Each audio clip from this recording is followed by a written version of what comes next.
The wedding looked beautiful. The tragedy had already begun. Emily arrived at the Belmont estate in midnight blue silk, her hand resting on the arm of a man who looked less like a date and more like a storm in human form. Across the aisle stood the man who once threw her away for status. Around them, chandeliers glittered, guests smiled, and the ceremony unfolded like a lie wrapped in flowers. But the real story was in the silence between Emily and Adrian, because somewhere between revenge and survival, two broken people had already stepped into a love doomed to cost them everything. Here we witness an act of pure desperation.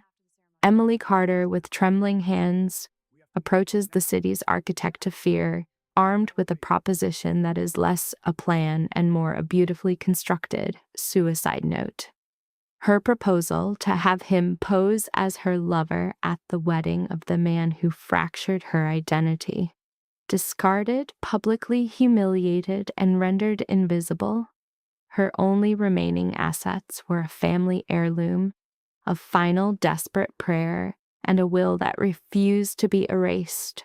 She could not have known that Adrian Moretti, sovereign of a shadowy empire, would recognize a part of himself in her fractured gaze, a reflection that would unsettle him more than any rival.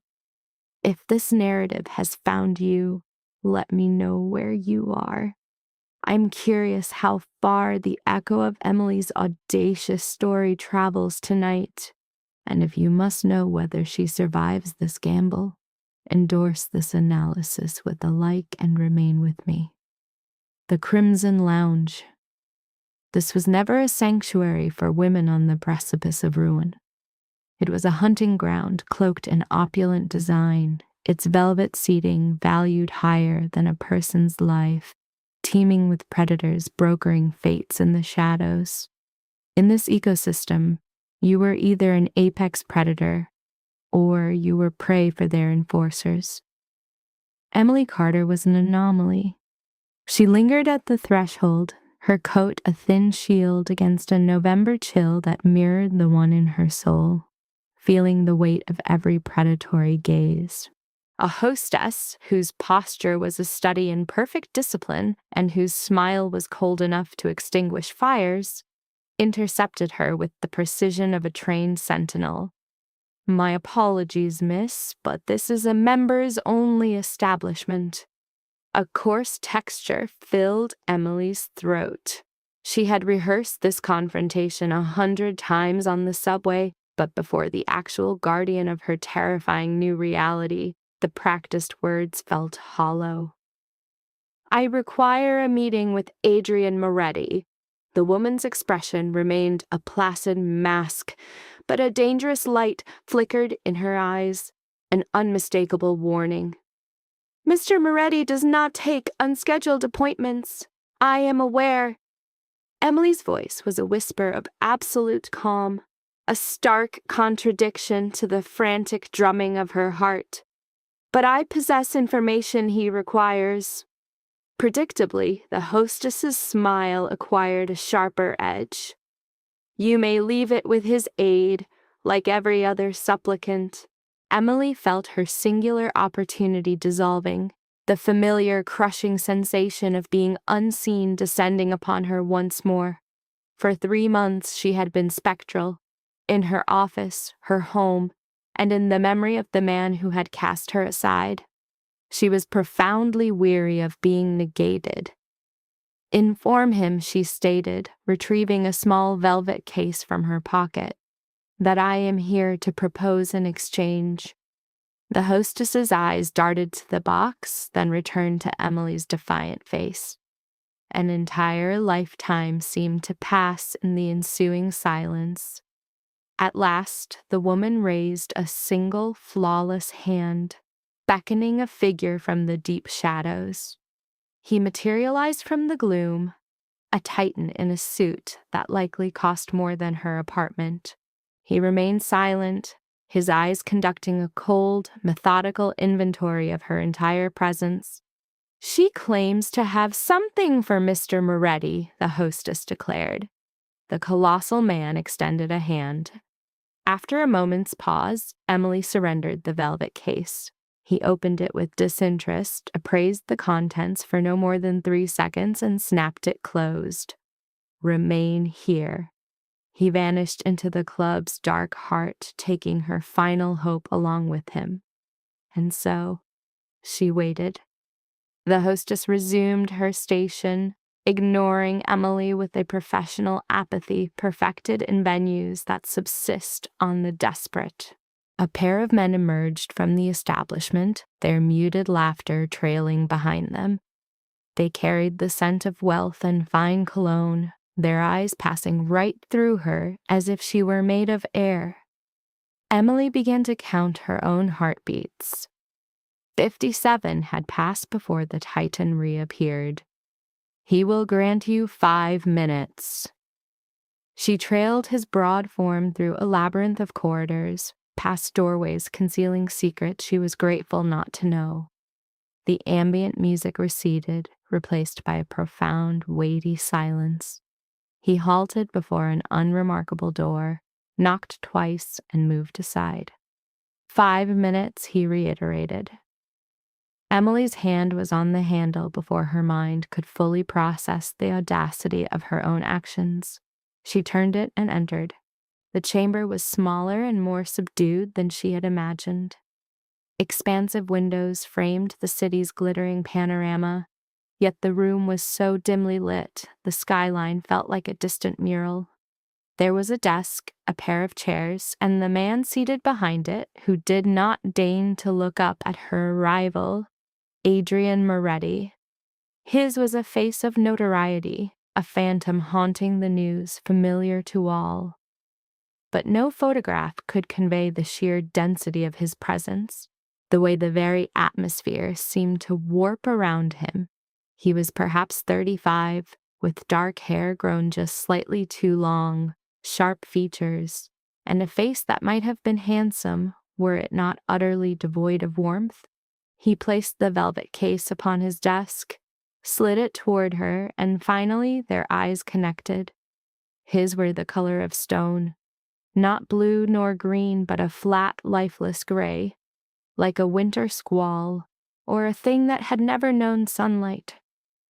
"You have 4 minutes remaining," he stated. His voice was a low, measured current, entirely stripped of curiosity. "Make them worthwhile." Without awaiting an invitation, Emily occupied the chair opposite him. It was a minor act of insurgency, but one she desperately needed, if only to prove to herself she could still make a choice, still occupy space in a world intent on her eviction. "My name is Emily Carter.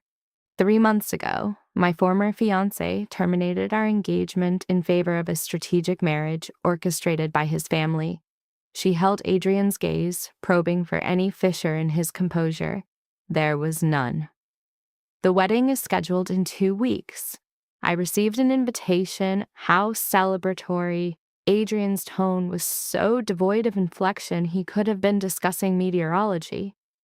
I fail to see how this concerns me. I require an escort.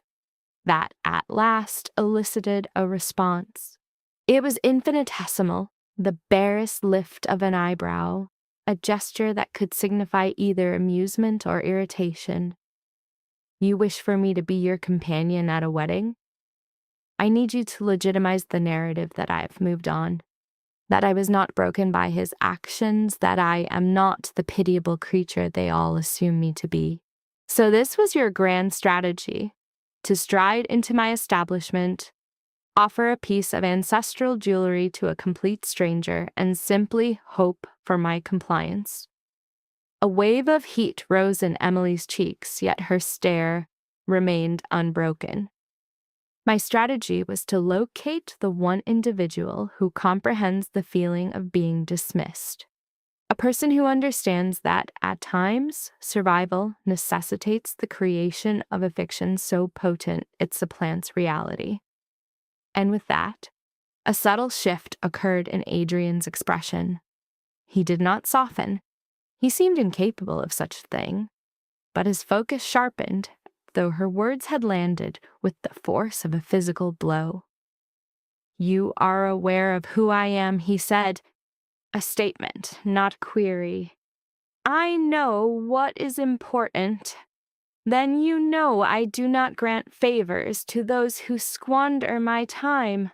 This is not a request for a favor. It is a business transaction. Emily gestured toward the case. My grandmother's ring. Its value is at least 20,000, likely much more.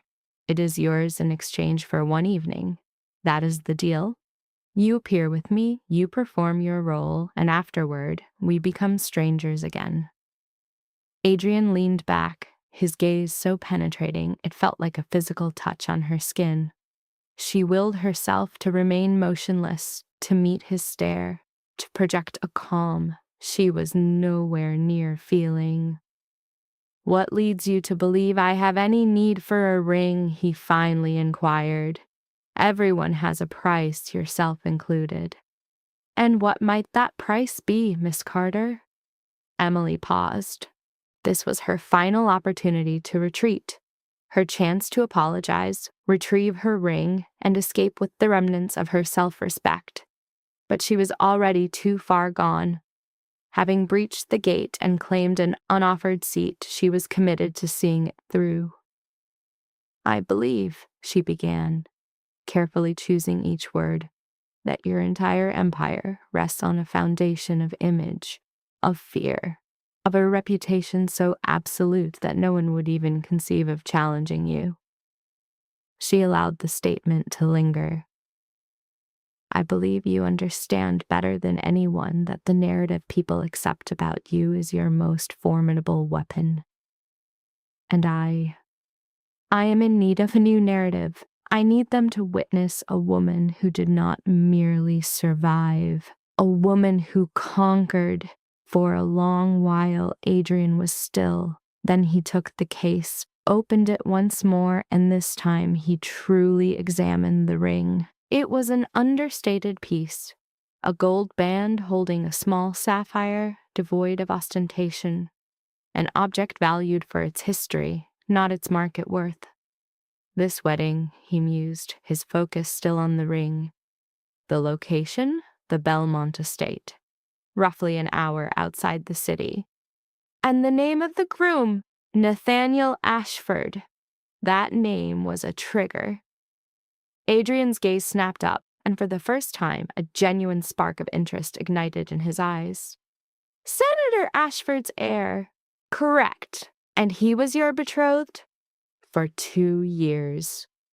Adrian closed the case, setting it down with deliberate care. When he regarded her again, his attention was so acute Emily felt as though he were dissecting her, layer by layer, exposing every secret, every falsehood, every vulnerability she possessed. You are asking me to enter a room filled with power brokers, the social elite, and men wealthy enough to erase consequences. His voice was dangerously subdued. You ask me to feign an intimacy with a person I do not know. And you require this in 2 weeks. A performance so flawless it would be beyond question. Your proposed payment is this ring, a bauble worth less than my daily expenses. Emily's hope crumbled. He was refusing. The entire notion was madness. She had made a profound error. I accept, Adrian stated. Emily could only stare. What? I accept, he repeated. But the ring is not my fee. He pushed the velvet case back across the expanse of the desk toward her. You will be keeping it. Here, the narrative establishes a classic Pygmalion dynamic, recast not with romantic idealism, but with the cold calculus of revenge. Adrian is no benevolent sculptor. He is an architect of psychological warfare. His proposal is the drafting of a weapon. Over a mere 14 days, he will deconstruct her identity to forge a persona designed not for self-actualization, but as a living effigy of Nathaniel Ashford's profound regret. The question of motive is met with a cryptic allegiance against a common enemy. His proposition is a formal contract, but for Emily, the moment is defined by a paradox. Arriving with a desperate gambit, she anticipated dismissal, yet found an unexpected ally. The true catalyst is the unsettling connection she feels, an attraction to the very intellect that dissects her.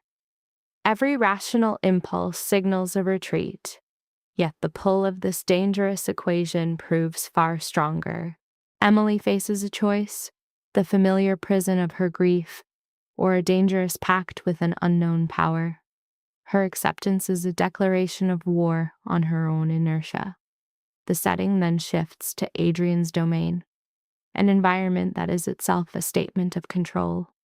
This is not a home, but a cathedral of wealth, a sterile, minimalist fortress that mirrors its owner, cold, calculated, and absolute.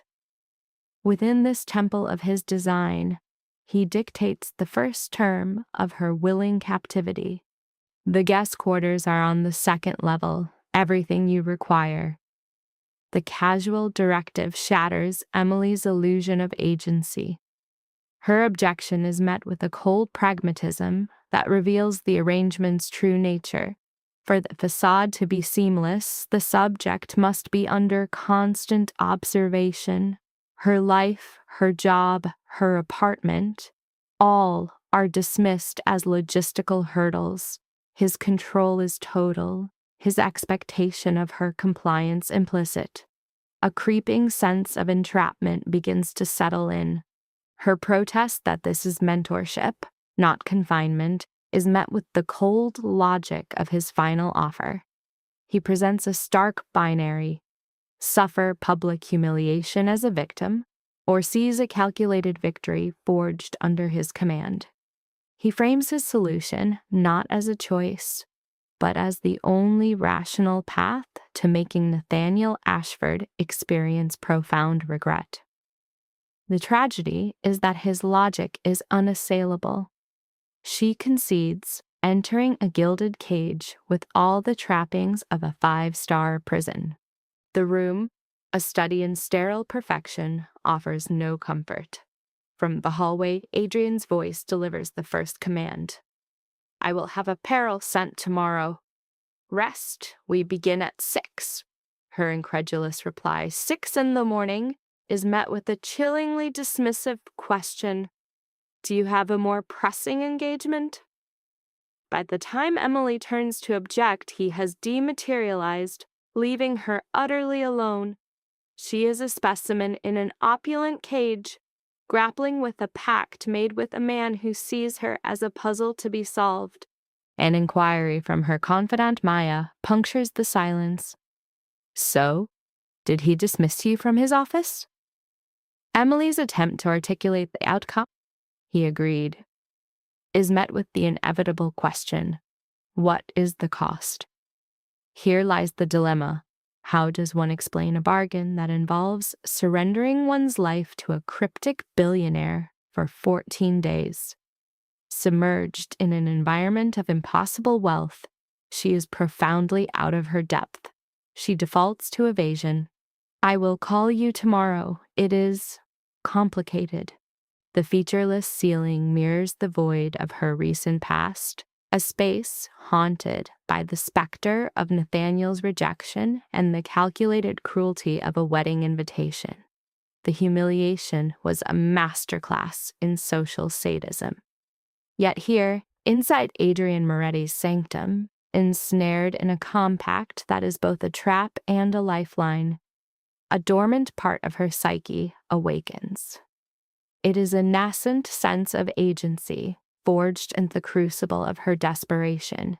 She now inhabited a state of perceived danger. 6 in the morning arrived not as a gentle dawn, but as a percussive, insistent knock. At the door stands not Adrian, but a new figure in this hierarchy of control. This woman, around 50, is the physical embodiment of discipline, from her severe bun to her rigid posture. Her gaze is a clinical assessment devoid of warmth. Mr. Moretti is awaiting your presence, she announces. I am Claudia. I am the house manager. You have 15 minutes to appear presentable. The command is absolute. 14 minutes later, she enters a cavernous dining room to find Adrian presiding over a table built for 12. He is a study in detached authority, a king in his court, finally glancing up from his device as she approaches. "You are late." "You said 6. "It is 6:14. I said 6. His pedantic correction establishes his dominance. He gestures to a chair. "Sit." As Claudia serves her a meal, his order is simple. "Eat." Her lack of appetite is dismissed. "Your feelings are irrelevant. You require fuel." He watches, his gaze a scalpel, dissecting her every motion. The surveillance finally ends as the interrogation begins. "Tell me about Nathaniel Ashford." When she asks what he needs, his reply is comprehensive. Everything. Your history, his ambitions, and the catalyst for his departure. That final point strikes a nerve, cracking her facade. "His family needed a political alliance," she states, her tone carefully neutral. "I am merely a paralegal. He chose a congressman's daughter. It was logical." Adrian repeats the word logical with utter disdain. That was his term for it. "And you believed him?" Her head lifts in defiance, but he presses on. "Men do not end a 2-year relationship for logic. They leave when they are finished. I need the actual reason." His words dismantle her defense, exposing a buried truth. "He called me predictable," she whispers. "He said being with me was like wearing comfortable old boots every day." Her reliability was her damnation. There was no intrigue. Adrian's face remains a mask, but his eyes betray interest. "And you accepted this judgment?" "What choice did I have?" she retorts. "He was right. I am predictable. I am the wallpaper while men like you command the room." His next question cuts through everything. "Then why are you here?" It floors her. "Because I am done being wallpaper," she whispers, "done being erased." In this moment of raw vulnerability, she expects pity. Instead, Adrian offers something far more unnerving: a smile. It is not an expression of warmth, but of clinical satisfaction, sharp, cold, and genuine. "Perfect," he declares. "The first honest thing you have said. Now eat. We have a great deal of work ahead." But the subsequent 14 days would be a brutal crucible. Adrian was not teaching her persuasion.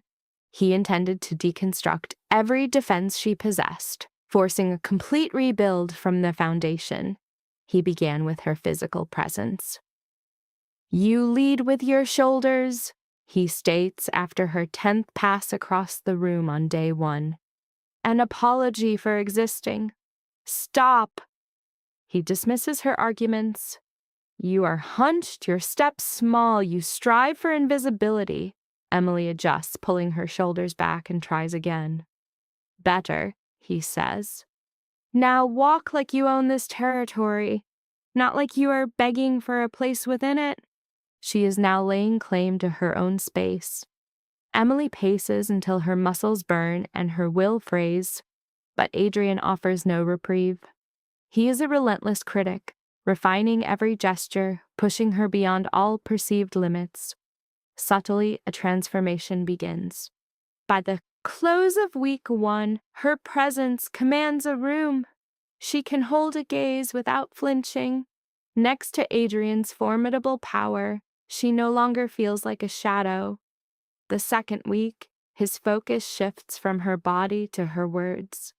"Those guests will try to break you," Adrian warns on night 8. "They will use questions as weapons, compliments as knives." She must learn to deflect without revealing the wound. "How?" she asks. "We rehearse. I will be Nathaniel's mother." The idea is so absurd, Emily almost laughs. "You want me to be Nathaniel instead?" The thought is so ridiculous, she agrees. Adrian shifts, and his entire being transforms. His posture softens, his face adopting a familiar false warmth that fails to touch his eyes. His voice changes, becoming smoother, more patrician. Emily, my dear, what a joy! I had no idea you had moved on so swiftly. Tell me about your new friend. The mimicry is so accurate it makes Emily's stomach clench. She has heard that poisonous sweetness 100 times. He is more than a friend, she says, forcing her voice to remain steady. We have been seeing each other. How sweet. And what does he do? The name Moretti is unfamiliar. Finance, perhaps? Emily freezes. This is the exact line of attack she dreaded. How does she obscure Adrian's profession without a direct lie? He's in private enterprise, she offers, measuring each word. Adrian, maintaining the persona, unveils a predatory smile. How artfully vague. I presume his wealth is substantial to keep your company. You always could identify men who offered security. The insult is a precision strike crafted to cast her as a mercenary. Yet instead of recoiling from the venom, Emily deploys a new strategy. She mirrors his smile. Actually, she counters, her tone a study in composure. I believe you'll find that I am the one who provides the security.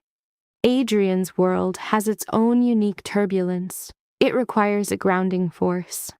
And with that, the simulation ceases.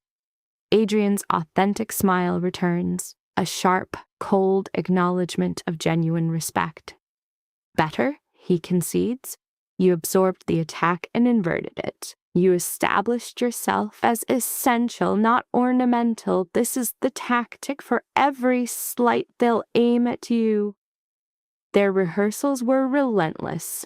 Adrian embodied every antagonist, Nathaniel's parents, inquisitive guests, even Nathaniel himself.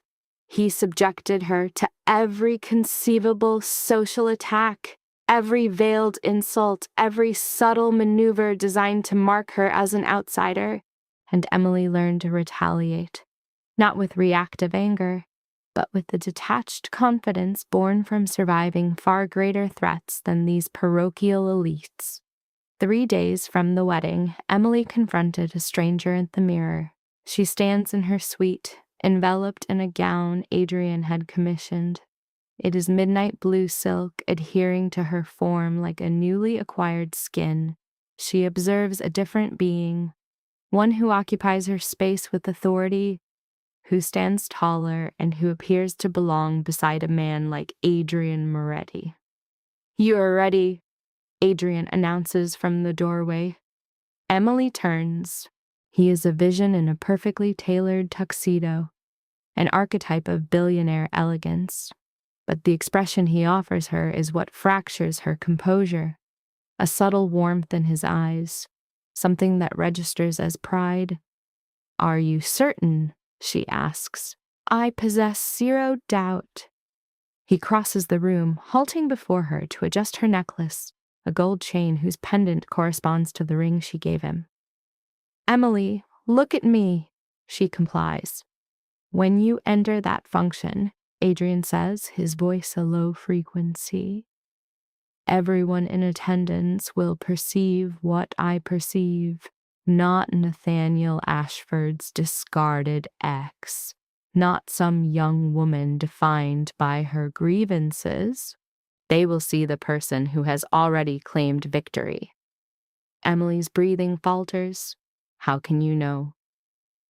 Because for 2 weeks I have witnessed you become her. He retracts, and the moment dissolves, the cool, emotional armor he wears sliding back into place. But Emily feels a tectonic shift within her, something potent and real.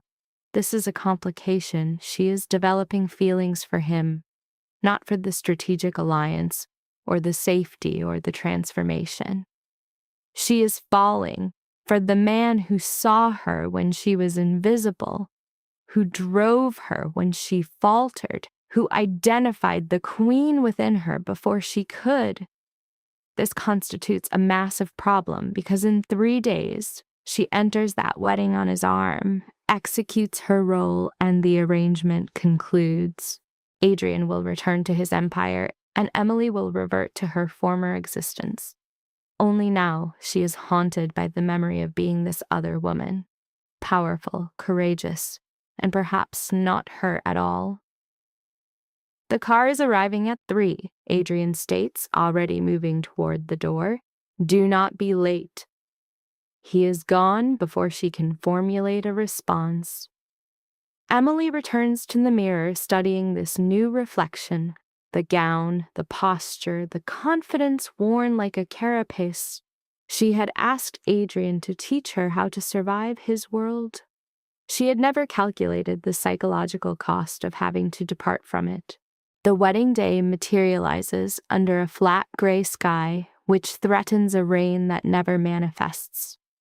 Emily is awake before her alarm, her stomach a knot of anxiety that is not about sustenance, but about confronting the Belmont estate in 6 hours with Adrian Moretti. She observes the immaculate ceiling of her suite, a space feeling more like a theatrical set than a room, and attempts to regulate her breathing. Her phone vibrates. It is Maya. It's showtime. You own this. Call me the moment it's done with every detail. Emily replies only with a thumbs-up emoji. Words felt like an insurmountable task. She forces herself from the bed and into a shower of punishing heat. She allows the water to scald her, the only sensation that feels authentic in a morning steeped in artifice.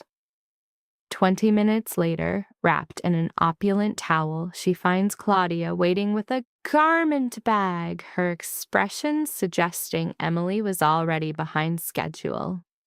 The mister requires your presence downstairs in 30 minutes, Claudia informs her, hanging the bag. Hair and makeup arrive in 10. I can handle my own, Mr. Moretti insists. Of course he does. The following 3 hours are a disorienting sequence of strangers directing her movements.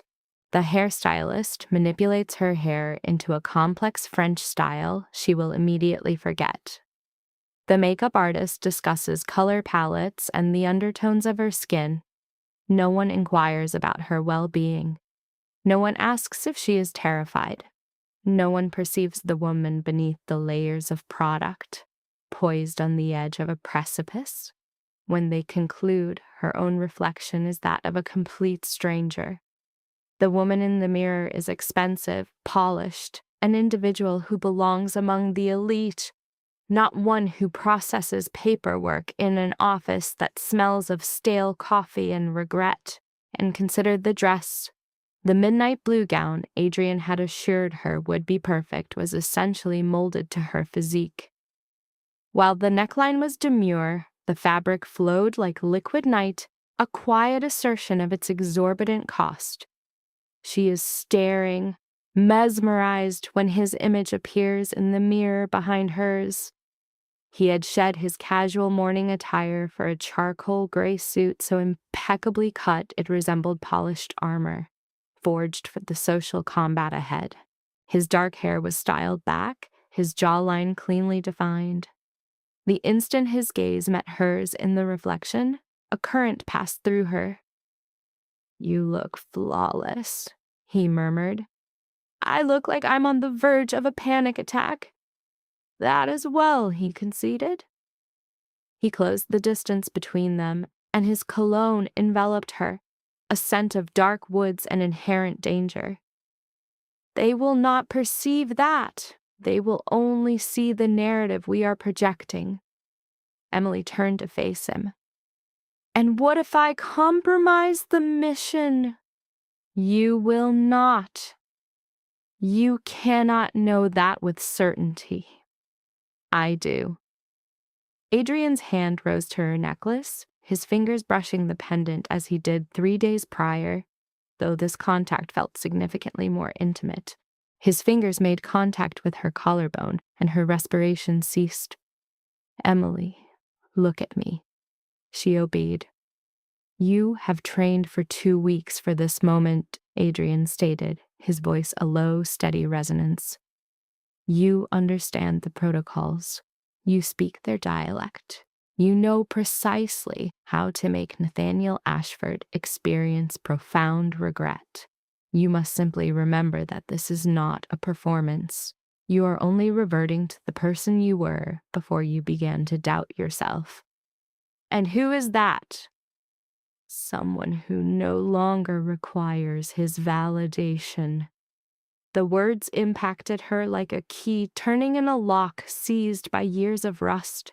She needed to believe it. She needed this woman in the mirror to be authentic. She needed the confidence she had rehearsed to be her own, not simply borrowed armor to be returned at the end of the night. But in such close proximity to Adrian, feeling the sheer intensity of his focus, Emily could no longer discern what was real. The car is here, he said, stepping back, and in an instant the charged atmosphere between them fractured. Are you prepared? No, not in the slightest. Yes, Emily lied.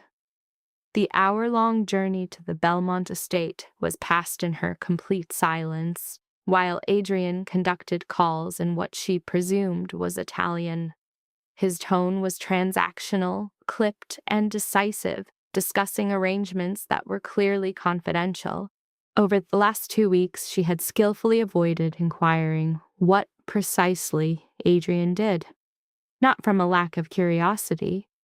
That was a constant hum beneath her skin.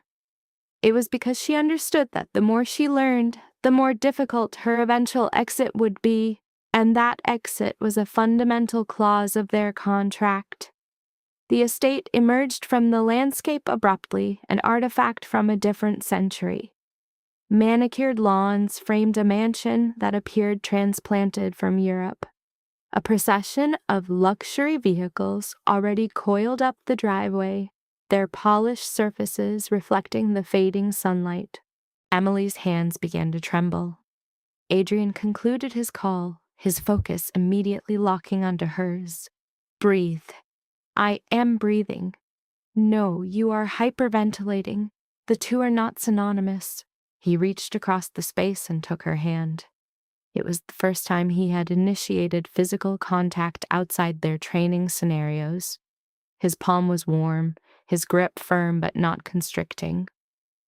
Emily, here's the protocol. We enter, we are seen, we show them precisely what they must see, and then we withdraw.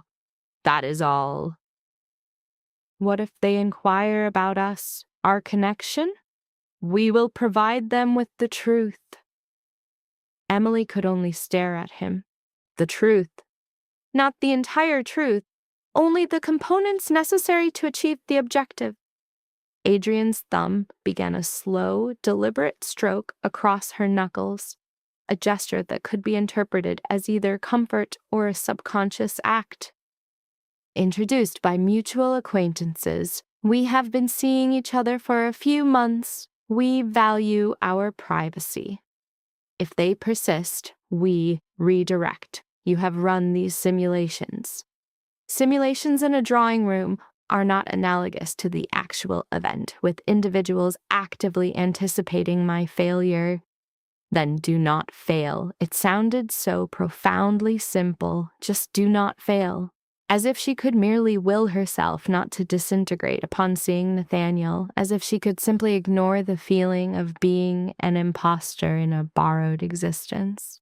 Adrian, however, anchored her with his touch, his gaze reflecting a conviction entirely absent from her own internal landscape. Emily could only assent. Okay, she conceded. Okay. The door was opened. Adrian exited, then presented his hand, a choreographed gesture. She accepted, not from necessity, but for the performance, for the narrative they were constructing. At least that was her rationalization. The entrance was a theater of socialites, a flurry of hollow praise and symbolic affections. Emily recognized the cast from her past with Nathaniel, a world of galas where smiles were worn as elaborate disguises. Their ascent up the stairs triggered an immediate, unsubtle shift in the atmosphere. Dialogue ceased as attention pivoted towards them. A murmur rippled through the crowd, escalating into the palpable weight of 100 gazes, a silent tribunal measuring, judging, and convicting her. Every instinct urged a retreat into invisibility. In defiance, she straightened her posture, her hand a vice in Adriana's. Inside, the change in energy was a tangible force. The observation was now overt. From the crowd emerged a vaguely familiar figure from Nathaniel's clan, an aunt, perhaps, offering a smile that was pure artifice. "Emily, what an utterly delightful surprise! We weren't expecting you." The subtext was a blade. "Your proper role is that of the grieving exile."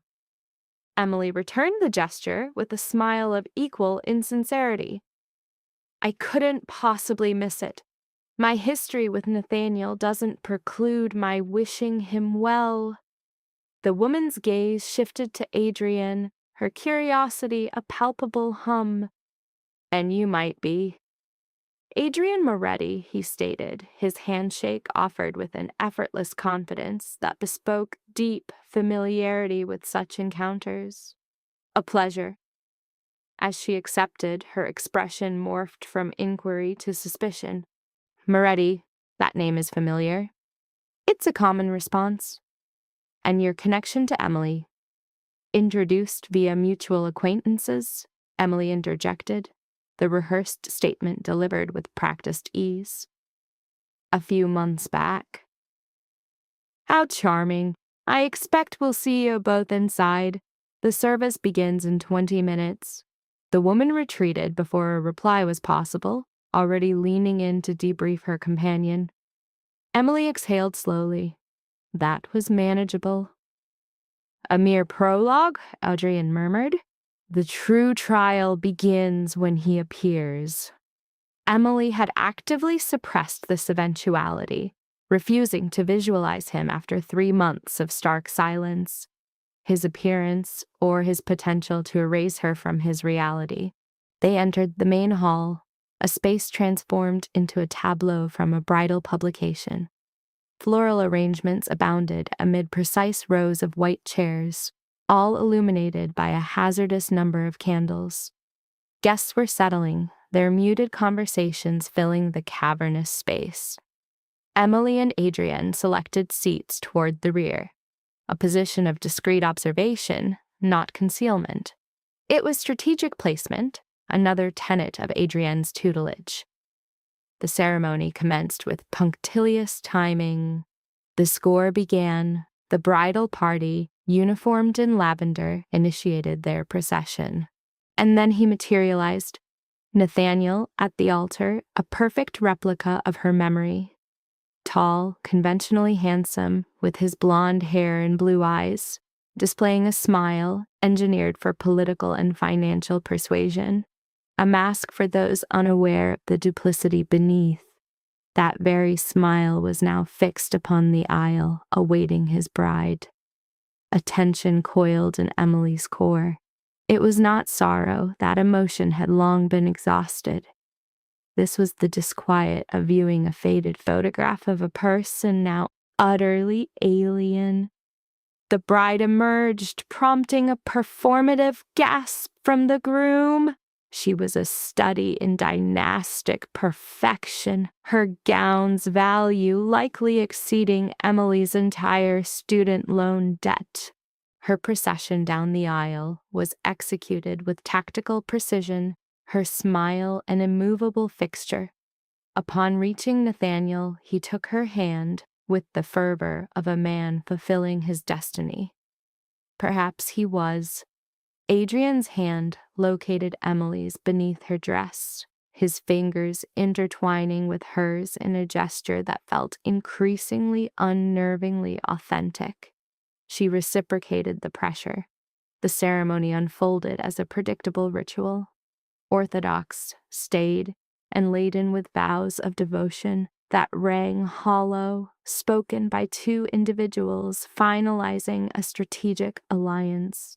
The officiant spoke a partnership of the daily choice to love. Emily contemplated whether Nathaniel and his bride had chosen one another at all, or if their existence was a screenplay authored by parents and strategists who valued optics over affection. At the call for objections, a profound stillness fell, thick with unspoken dissent that no one dared articulate. Emily remained silent. 20 minutes later, the performance concluded. Nathaniel kissed his wife. Applause erupted, and the couple recessed to the sound of a string quartet playing a half-remembered film score. As he passed their row, Nathaniel's gaze met hers with arresting directness. For a suspended moment, time ceased. His gaze locked on her, then shifted to Adrienne, revealing a clear fracture in his composure. Emily was not a ruin, but a portrait of regal poise. An unreadable emotion, astonishment, perhaps deference, flickered in his eyes. Then the mask was back, his smile redirected to another guest. Emily finally exhaled. Adrienne murmured, "Are you steady?" She was anything but. The reception was held in a ballroom that dwarfed the previous hall, a space defined by crystal fixtures, sprawling garden vistas, and dinnerware whose price exceeded her monthly rent. The room was an altar to wealth, awash in white and gold, a constant reminder of their station. Emily and Adrienne were seated at a peripheral table, removed from the center yet deliberately exposed. This was another of Adrienne's tactical maneuvers. Every action was a calculated gambit. Their table companions were strangers offering courteous nods but no engagement. Emily was grateful. Her emotional reserves were depleted, her capacity for feigning pleasantries exhausted. A succession of courses began to arrive. Emily merely agitated the food on her plate, her heart racing, aware of the speculative gazes from surrounding tables. "They're observing us," she murmured. "Let them," Adrienne countered, sipping his wine with studied indifference. "That is the objective. I thought the objective was to signal to Nathaniel my indifference. It is. And demonstrating that indifference requires you to command their speculation. Let them question your new identity, my presence, and our purpose here." He lowered his glass, his gaze fixing on hers. "Do you want to know their thoughts?" "Probably not." "They perceive an ascension. They see you with an enigmatic figure and are reconsidering their entire assessment of you." His voice was a low vibration, meant only for her. "They are entertaining the possibility that Nathaniel Ashford has committed a monumental error." Emily yearned to believe the gossip centered on her newfound agency, not her audacity. But a lifetime of being overlooked made this sudden visibility feel unreal. The music began for the first dance, a meticulously staged performance by the newlyweds. Thereafter, the dance floor became public. Music surged through the vast chamber. Bodies began to move. From her chair, Emily observed, fighting to still the tremor in her hands. Adrienne rose, extending his hand. "We're dancing." It was a directive. Emily looked at the man who had spent 2 weeks reconstructing her identity and felt a wave of panic. "I don't think this was covered in the preparations." "Our rehearsal was in your apartment. This is the live performance. So, dance with me." She accepted his hand, recognizing refusal would create a greater spectacle. He guided her to the floor with fluid grace, securing a position at its very center, a stage for maximum visibility. His hand came to rest on her waist, hers on his shoulder. In an instant, they were in motion, swaying to a melody drowned out by her own heartbeat. You're rigid, Adrienne observed. I am petrified. Of this room, of the scrutiny, of... She cut the thought short. Of believing this performance is real and forgetting it is a fabrication. He drew her fractionally closer, erasing the space until his warmth permeated the fabric of her dress. Do you know what I perceive when I observe you? Someone engaged in a desperate charade of confidence. I perceive someone whose performance became reality approximately 3 days ago. His tone was low, intimate, and it resonated through her. You are awaiting an external validation to become who you already are, Emily. That validation will never be granted. It must be seized. Before she could formulate a response, she saw them, Nathaniel and his new wife, their dance uncomfortably close. She did not want to acknowledge them, but Nathaniel's gaze captured hers, lingering a moment too long. He observes, Adrienne noted. I am aware. What is the emotional response? Emily had to genuinely consider the question. A month prior, that gaze would have dismantled her, leaving her exposed and shamed on the polished floor. But now, held in Adrienne's embrace, clad in armor worth a vehicle, the feeling was utterly alien. It was an absence of feeling, not triumph, nor gratification, nor rage, simply a profound neutrality. It is like observing a complete unknown, she concluded. The pressure from Adriana's hand on her waist increased marginally. Good! They endured 2 additional songs before Emily signaled her retreat. Excusing herself, she stepped onto the terrace, into the sharp, cool air of the autumn evening. The gardens, illuminated by an ethereal web of lights, offered a manufactured tranquility. She was granted a mere 30 seconds of this armistice before a figure from her past materialized, and it was not Adrienne. Emily. At the sound of her name, she turned to face him. Nathaniel, a ghost resurrected after a 3-month absence. His appearance, his cadence, the very architecture of his disingenuous smile, a warmth that never breached the coldness of his eyes, remained unaltered. I confess I doubted you would come, he began. Emily met his gaze with an unyielding stillness. You were the one who invited me. Indeed, I simply assumed it would be an unwelcome prospect. And why would I not want to be here? The query seemed to unmoor him. Emily, it was I who terminated our engagement. I chose another.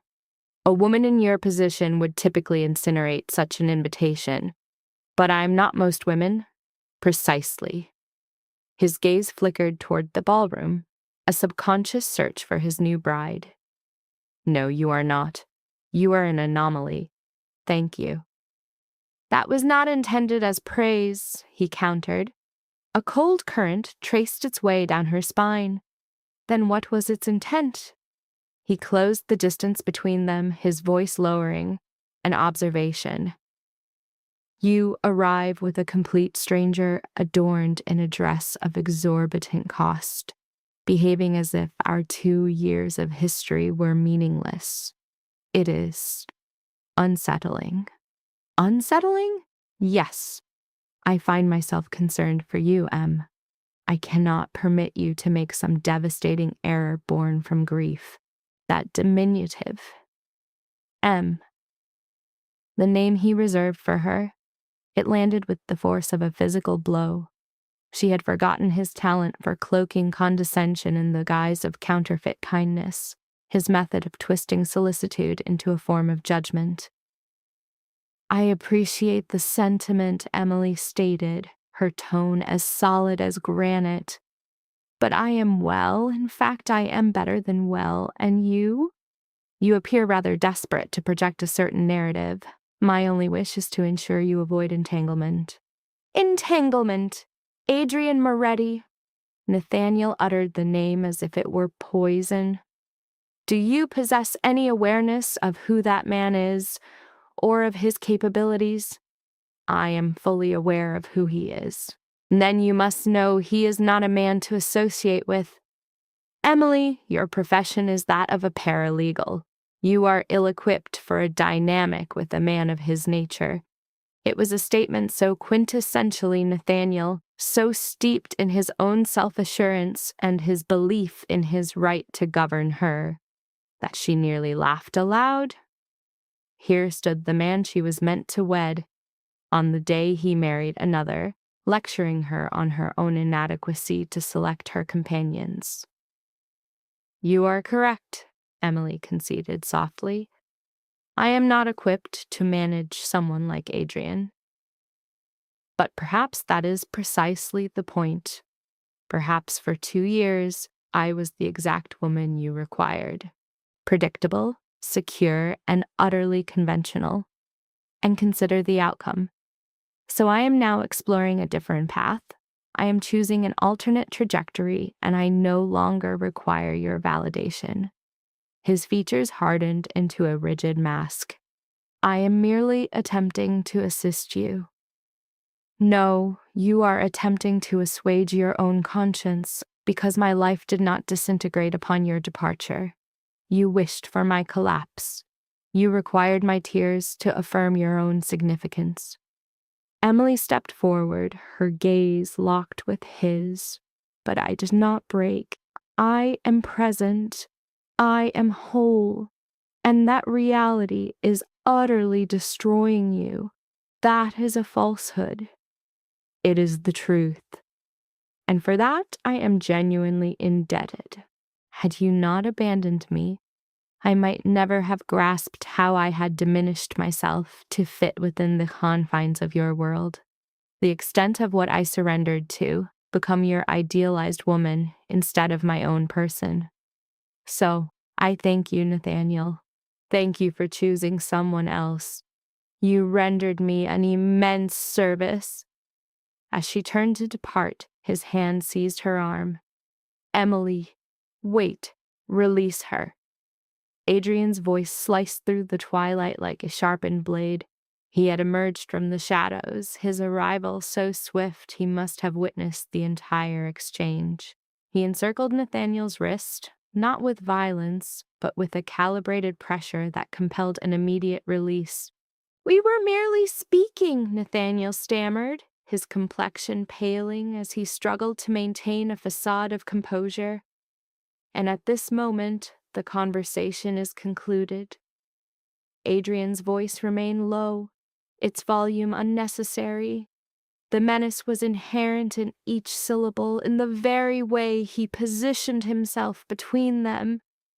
"You should return to your wife. She must be wondering about your absence."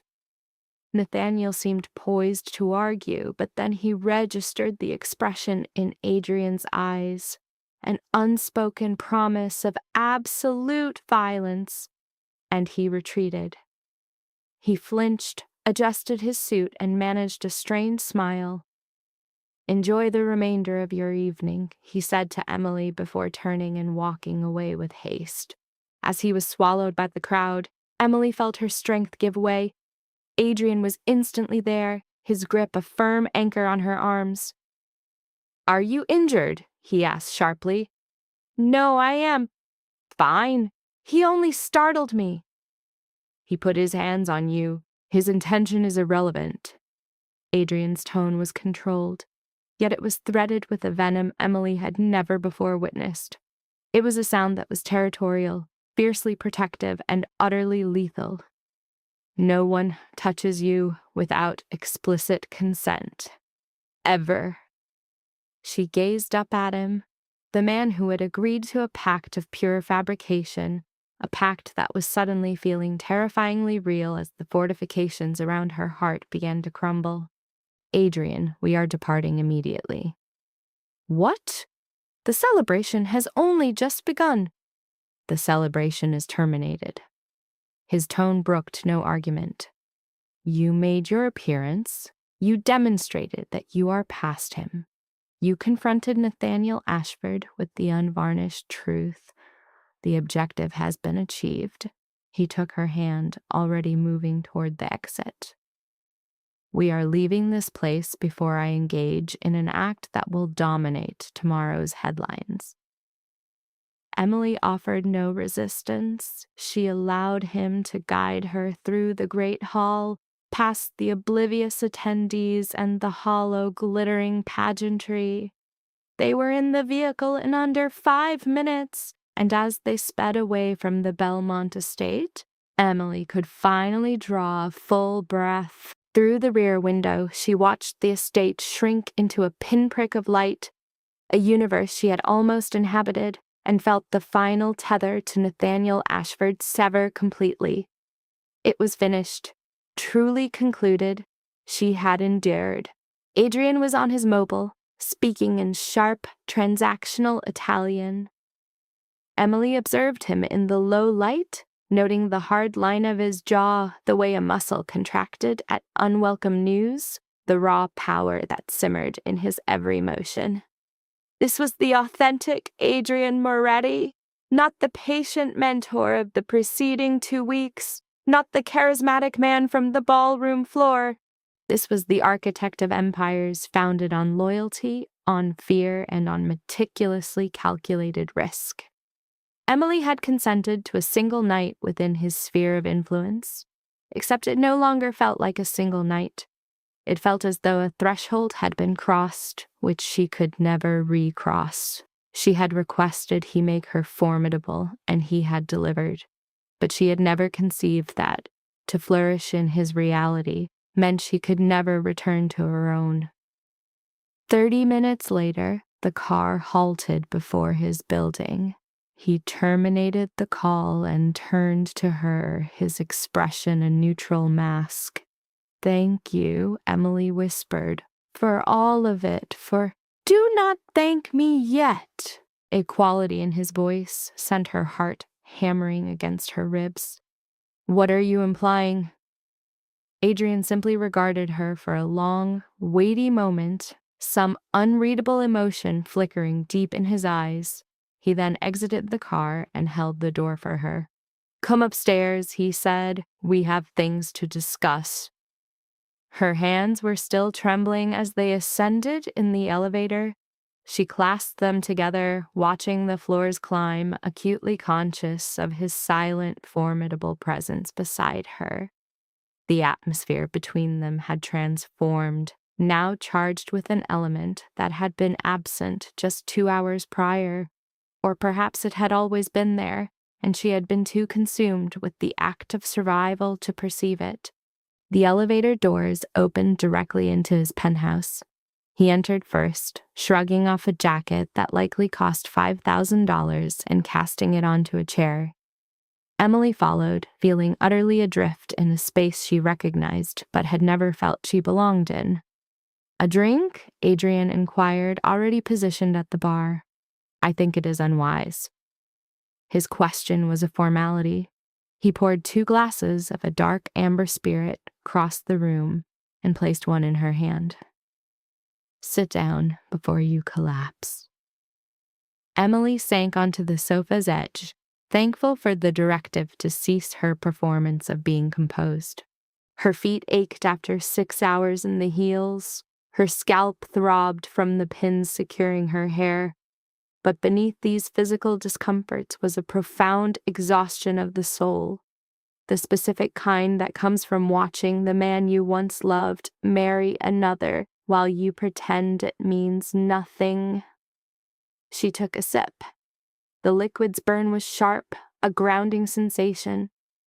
Adrian stood gazing out the vast windows at the city's constellations of light. At some point during the evening, he had loosened his tie and the top button of his shirt. Emily's eyes caught on the small, expansive skin at his throat before she forced her gaze away. "You were sublime tonight," he remarked quietly, his back still to her. "I did nothing, except pray that I would not lose consciousness." "You confronted the man who shattered you and informed him you were whole. You danced while an entire room anticipated your fall. You held your head high when every impulse screamed for you to flee." He turned then to face her. That is not nothing, Emily. It felt like nothing. It felt as though I were an imposter inhabiting a stranger's body. That is because you are still awaiting authorization to claim your own existence. Adrian drank, his stare like a physical contact. When will you comprehend that the woman you have been for 2 weeks is not a performance?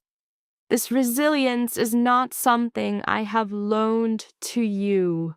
It is you. It is the person you were before Nathaniel Ashford conditioned you to be small. Emily set her glass down, her hand unsteady. You cannot possibly know that? I can, because for 14 days I have observed you warring with yourself. I have watched you apologize for occupying space, for possessing an opinion, for merely existing as if you were trespassing. And on every occasion, I was forced to remind you that you required no permission, that you were already sufficient. He moved, settling on the coffee table directly before her. Do you perceive the distinction between yourself and Nathaniel's new wife? Emily could only shake her head, her voice having deserted her. She possessed an innate value, he argued, not from superiority, but because no one had ever succeeded in proving she was without worth. That, Emily, could be your reality. You can command this world, but you must first abandon the need for external validation. His words struck with the force of a physical blow, fracturing something deep within her, a place sealed off since Nathaniel's departure. Tears welled, but she suppressed them.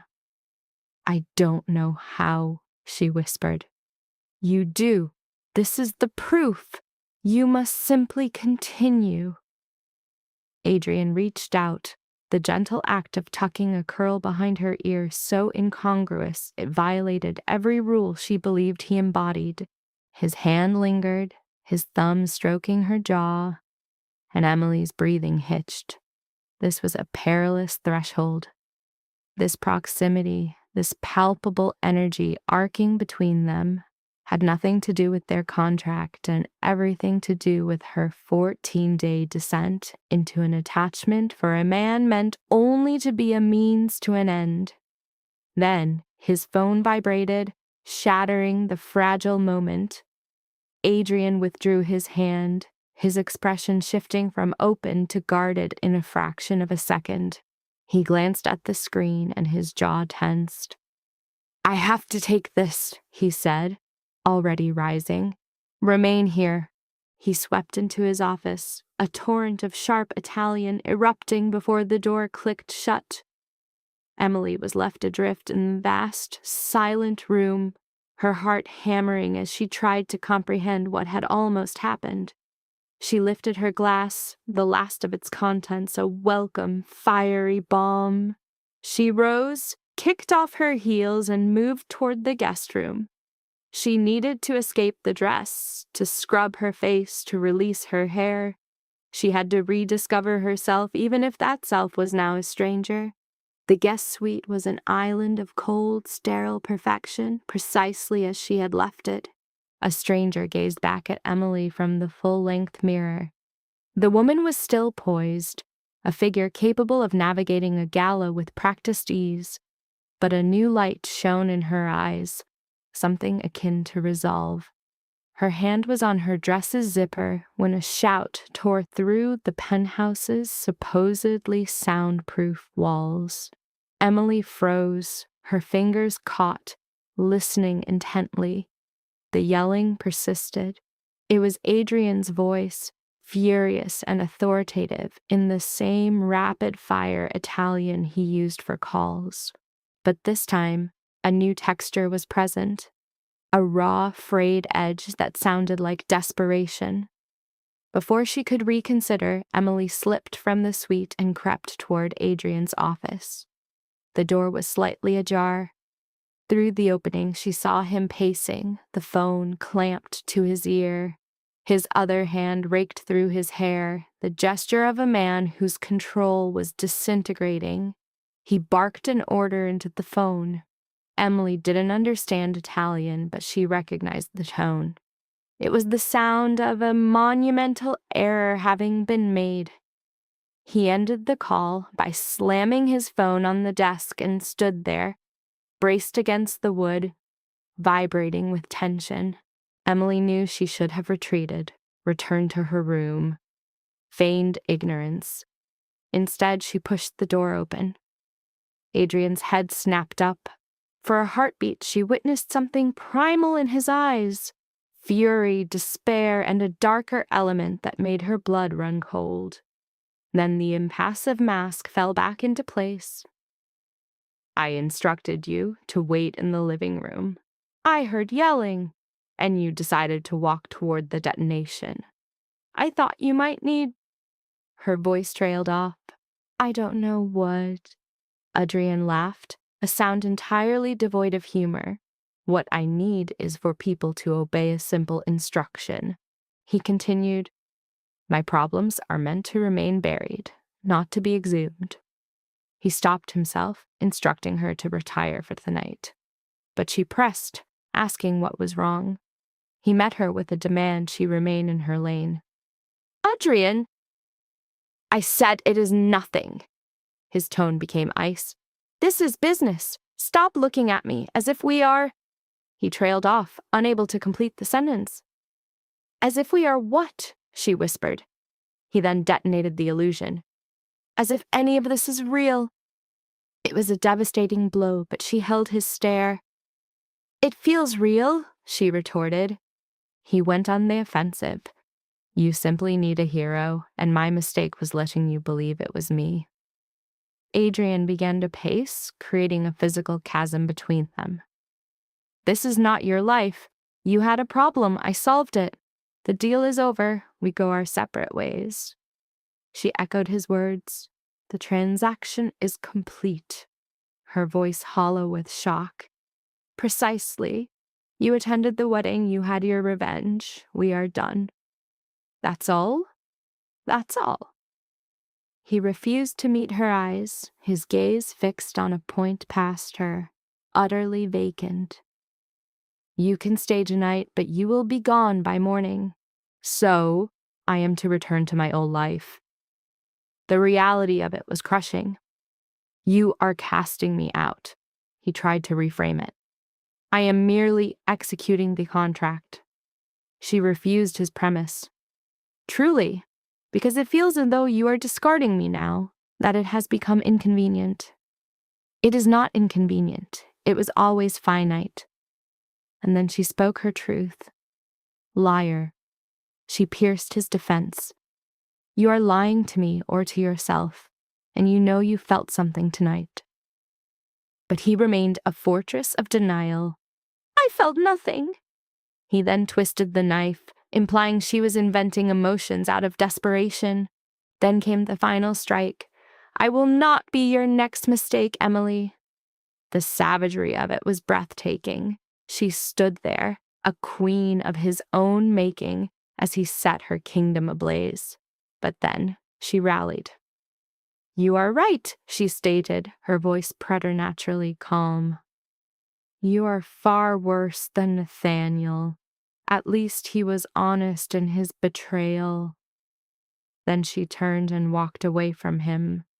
She reached her room, her face a stone mask, closed the door, and shattered completely. She grieved for her lost future with Nathaniel. She grieved for the invisible girl she had been just 2 weeks ago. But most of all, she grieved for Adrian, the man who had constructed her only to demolish her the instant their carefully managed reality was breached. Sleep would not come. She lay in the darkness. Then at around 2 or 3 in the morning, she heard his footsteps halt outside her door. He stood there for a long moment before walking away. A crack in the facade. She wondered if his night was as torturous as hers. Morning came, and Emily packed with mechanical detachment. She left behind the designer clothes and costly jewels. All she took were her own possessions, including the ring Adrian had disdained. On her way out, Claudia appeared, immaculate as always.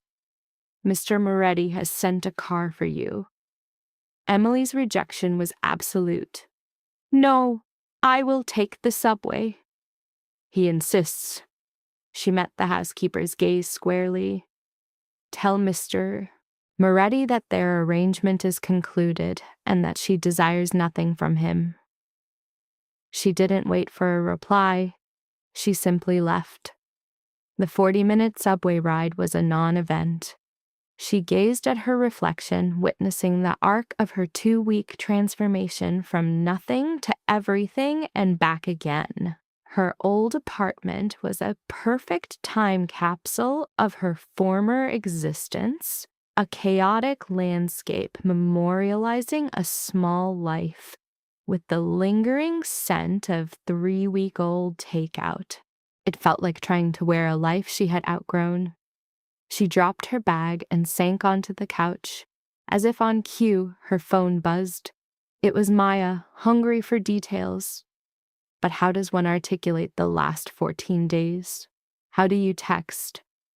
"I forged a pact with a powerful man, conquered my past, and then lost it all."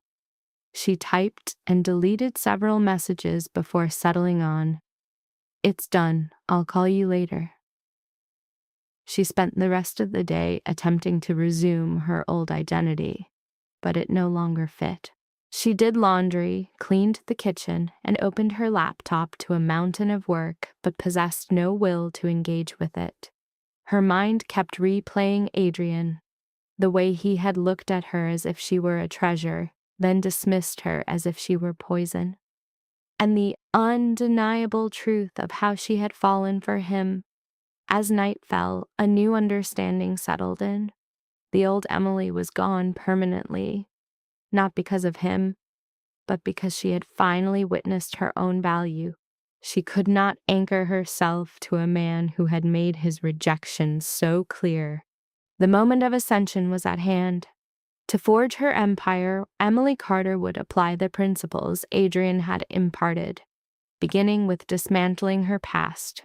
3 years of anonymous servitude. Yet as she composed her resignation, a ciphered call shattered the silence. An instinct she couldn't name compelled her to accept.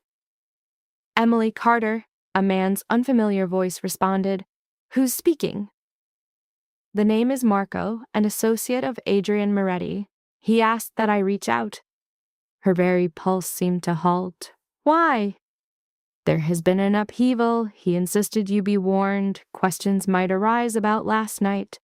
If they do, you are to contact this number and remain silent."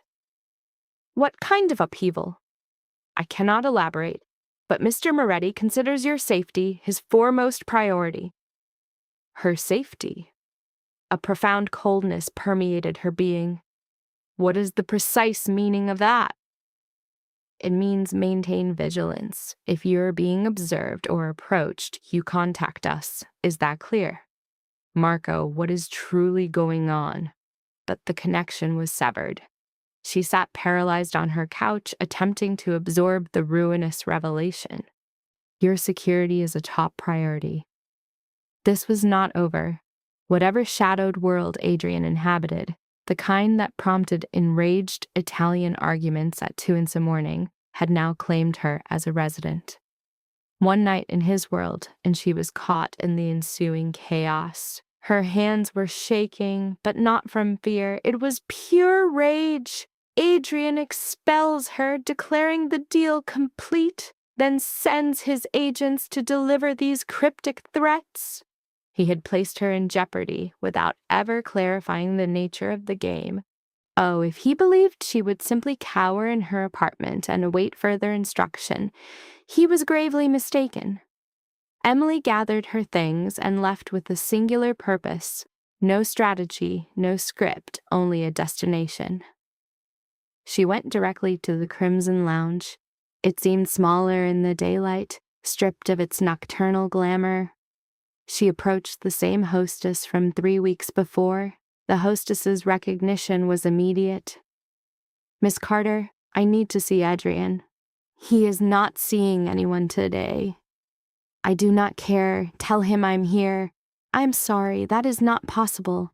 Inform him, Emily countered, her tone now forged in a new kind of resolve, that if a meeting is not granted, I will proceed to that ballroom and inquire, quite audibly, about the nature of a business that requires safety protocols for its staff.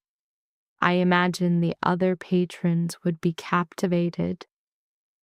The hostess's composure remained, yet a flicker of crisis betrayed her expression. It was a silent acknowledgement of either respect or the dawning certainty that this was not a bluff.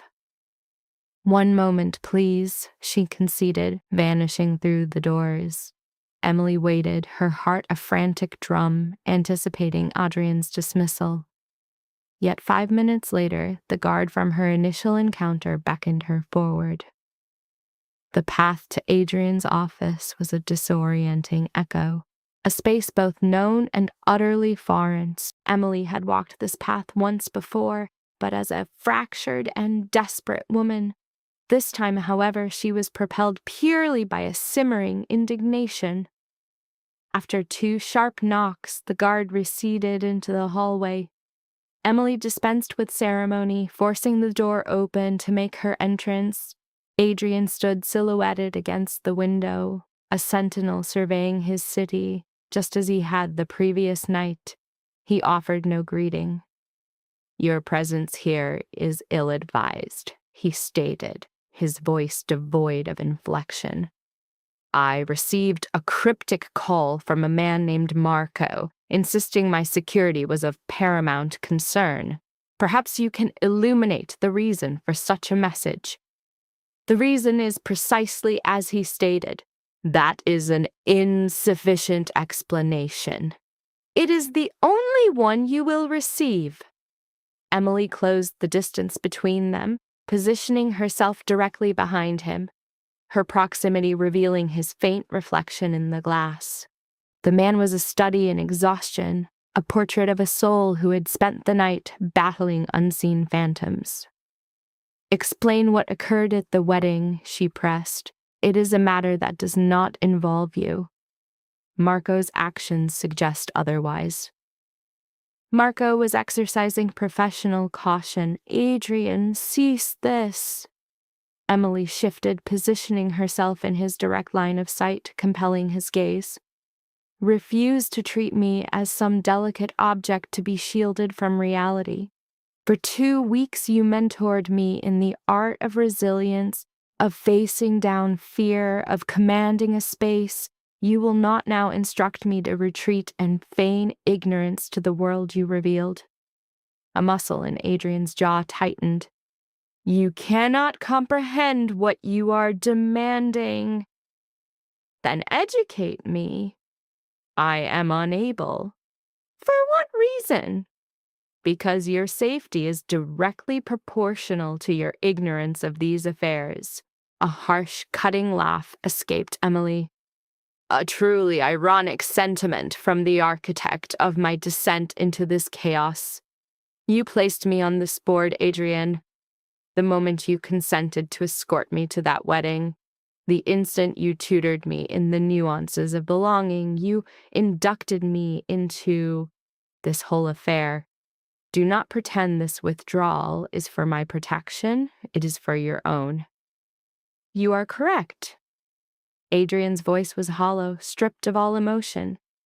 "I am protecting myself because allowing you to get any closer would be a catastrophic tactical error."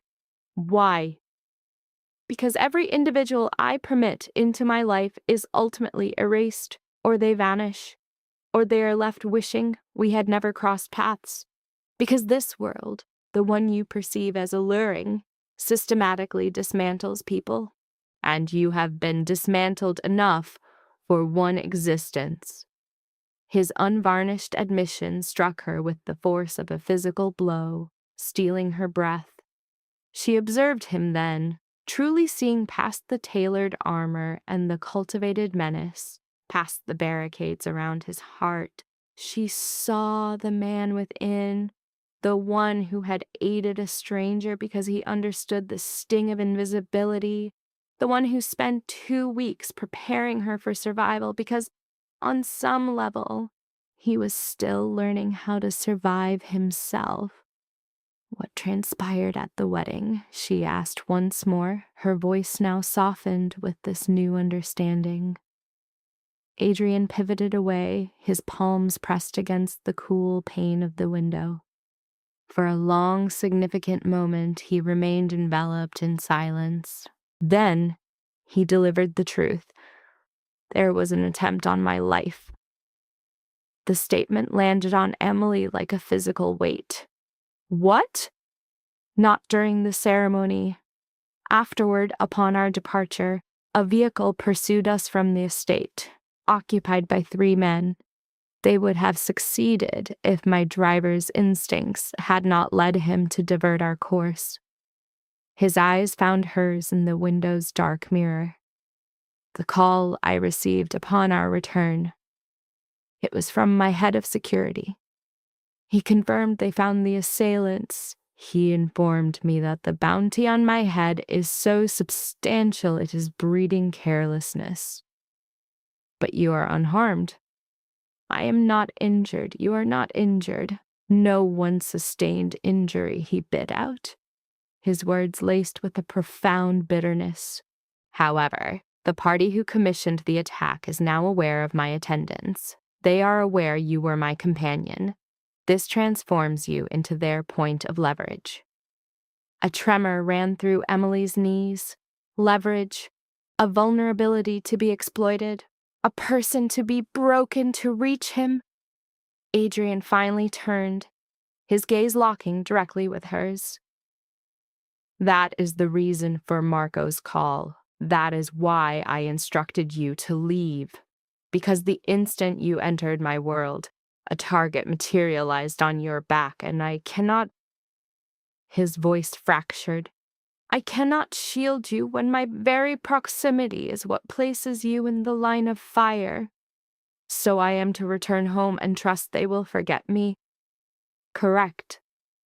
And should they not, you will simply manage it." Emily could only shake her head, steeped in disbelief. "Do you honestly believe I will hide in my apartment, awaiting your resolution to this crisis? After all you imparted to me, do you believe I will revert to being invisible?" "That is precisely my belief," he retorted, "because the alternative is witnessing you come to harm as a consequence of my actions, and I refuse to permit that. You are not entitled to make that decision for me." "I am, when it is my conflict that endangers you." Emily stepped toward him, so near she could discern the stark fatigue in his eyes, the rigid tension in his shoulders, the sheer force of will that held him intact. "Answer one question," she said, her voice low. "When you dismissed me last night, was it truly because our arrangement had concluded, or were you already attempting to insulate me from this?" Adrian offered no reply. He did not need to. The truth was etched upon his features. "I am remaining," Emily announced. "I will not retreat to my apartment and hide. I will not erase the last 2 weeks. You drew me into your reality, Adrian, and I am now a factor in your equation." "Emily, do not. You will not push me away under the guise of my own welfare. You will not presume I am too fragile for what is to come. I am standing here, fully aware of an attempt on your life, and I am not retreating. So either you provide a full disclosure, or I will leave this office and find an alternative source." For a protracted second, Adrian simply regarded her, utterly stunned. Then something shifted. A smile materialized on his face. It was the same sharp, predatory smile for their first encounter, but now it held a trace of warmth. "You are profoundly irrational," he observed. "I had an excellent mentor."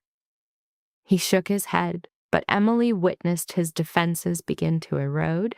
She could practically see the calculations running through his mind, weighing the astronomical risk of her inclusion against the repercussions of her exclusion. At last he spoke. If I disclose everything, if I submerge you completely in this affair, there is no exit. You understand this, correct? I understand. You will possess knowledge that renders you a participant. You will be as culpable as I am. Good. Adrian closed the gap between them in 2 strides. He raised his hand to her face, his thumb tracing her cheekbone, mirroring the gesture from the previous night. A final opportunity to withdraw, he murmured, his voice a low current. Emily held his gaze. I am not withdrawing. Then you will remain attached to my side, because the situation is about to become exceedingly perilous, and I must have assurance of your readiness. I am ready. That remains to be seen. He lowered his hand and moved to his desk, retrieving a phone to place a call. The moment the line connected, he began speaking in rapid Italian. The tone was unmistakably one of command. He concluded the call and looked at her. Marco is collecting your belongings from your apartment. You will reside here until this matter is resolved. Adrian, this is not a negotiation. If you are involved, you operate under my directives. Directive 1 is you do not leave my presence until your safety is guaranteed. Emily suppressed the instinct to protest. She wanted to declare that she required no guardian, that she was self-sufficient. Yet she was entering a realm of which she had no understanding. She was ignorant of who desired Adrian's death, their motives, or their potential actions upon discovering her. Consequently, she offered a single, concise nod. Understood. Understood. Adrian observed her for another moment before continuing. You inquired about the wedding. The reality is, I have been engaged in a conflict with a rival organization for approximately 1 year.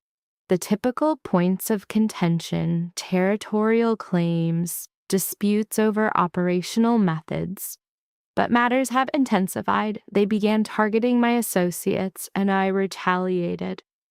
Last night was a demonstration from them intended to prove that no venue is sacrosanct, not even the wedding of a senator's child. And now I am known to them.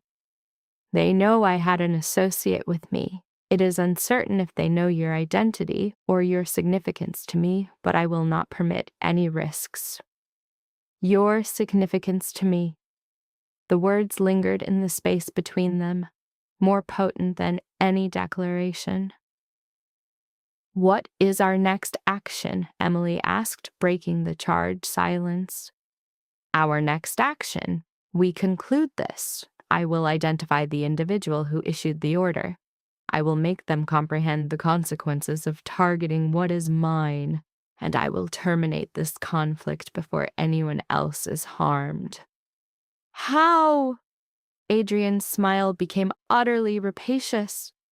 By executing my core competency, by making individuals lament the day they ever misjudged me. He moved past her toward the exit, then paused, glancing back.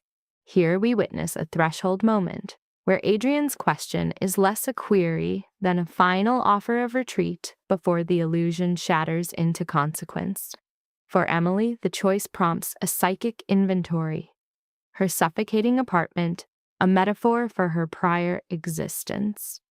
The law firm, a stage for 3 years of invisibility, the artificial life she constructed but never truly inhabited. This is contrasted with the visceral reality of the last 2 weeks, of genuine living, of facing Nathaniel without feeling, and of gravitating toward a perilous man who perceived her authentic self. Her declaration, I'm certain, signals the end of her former identity.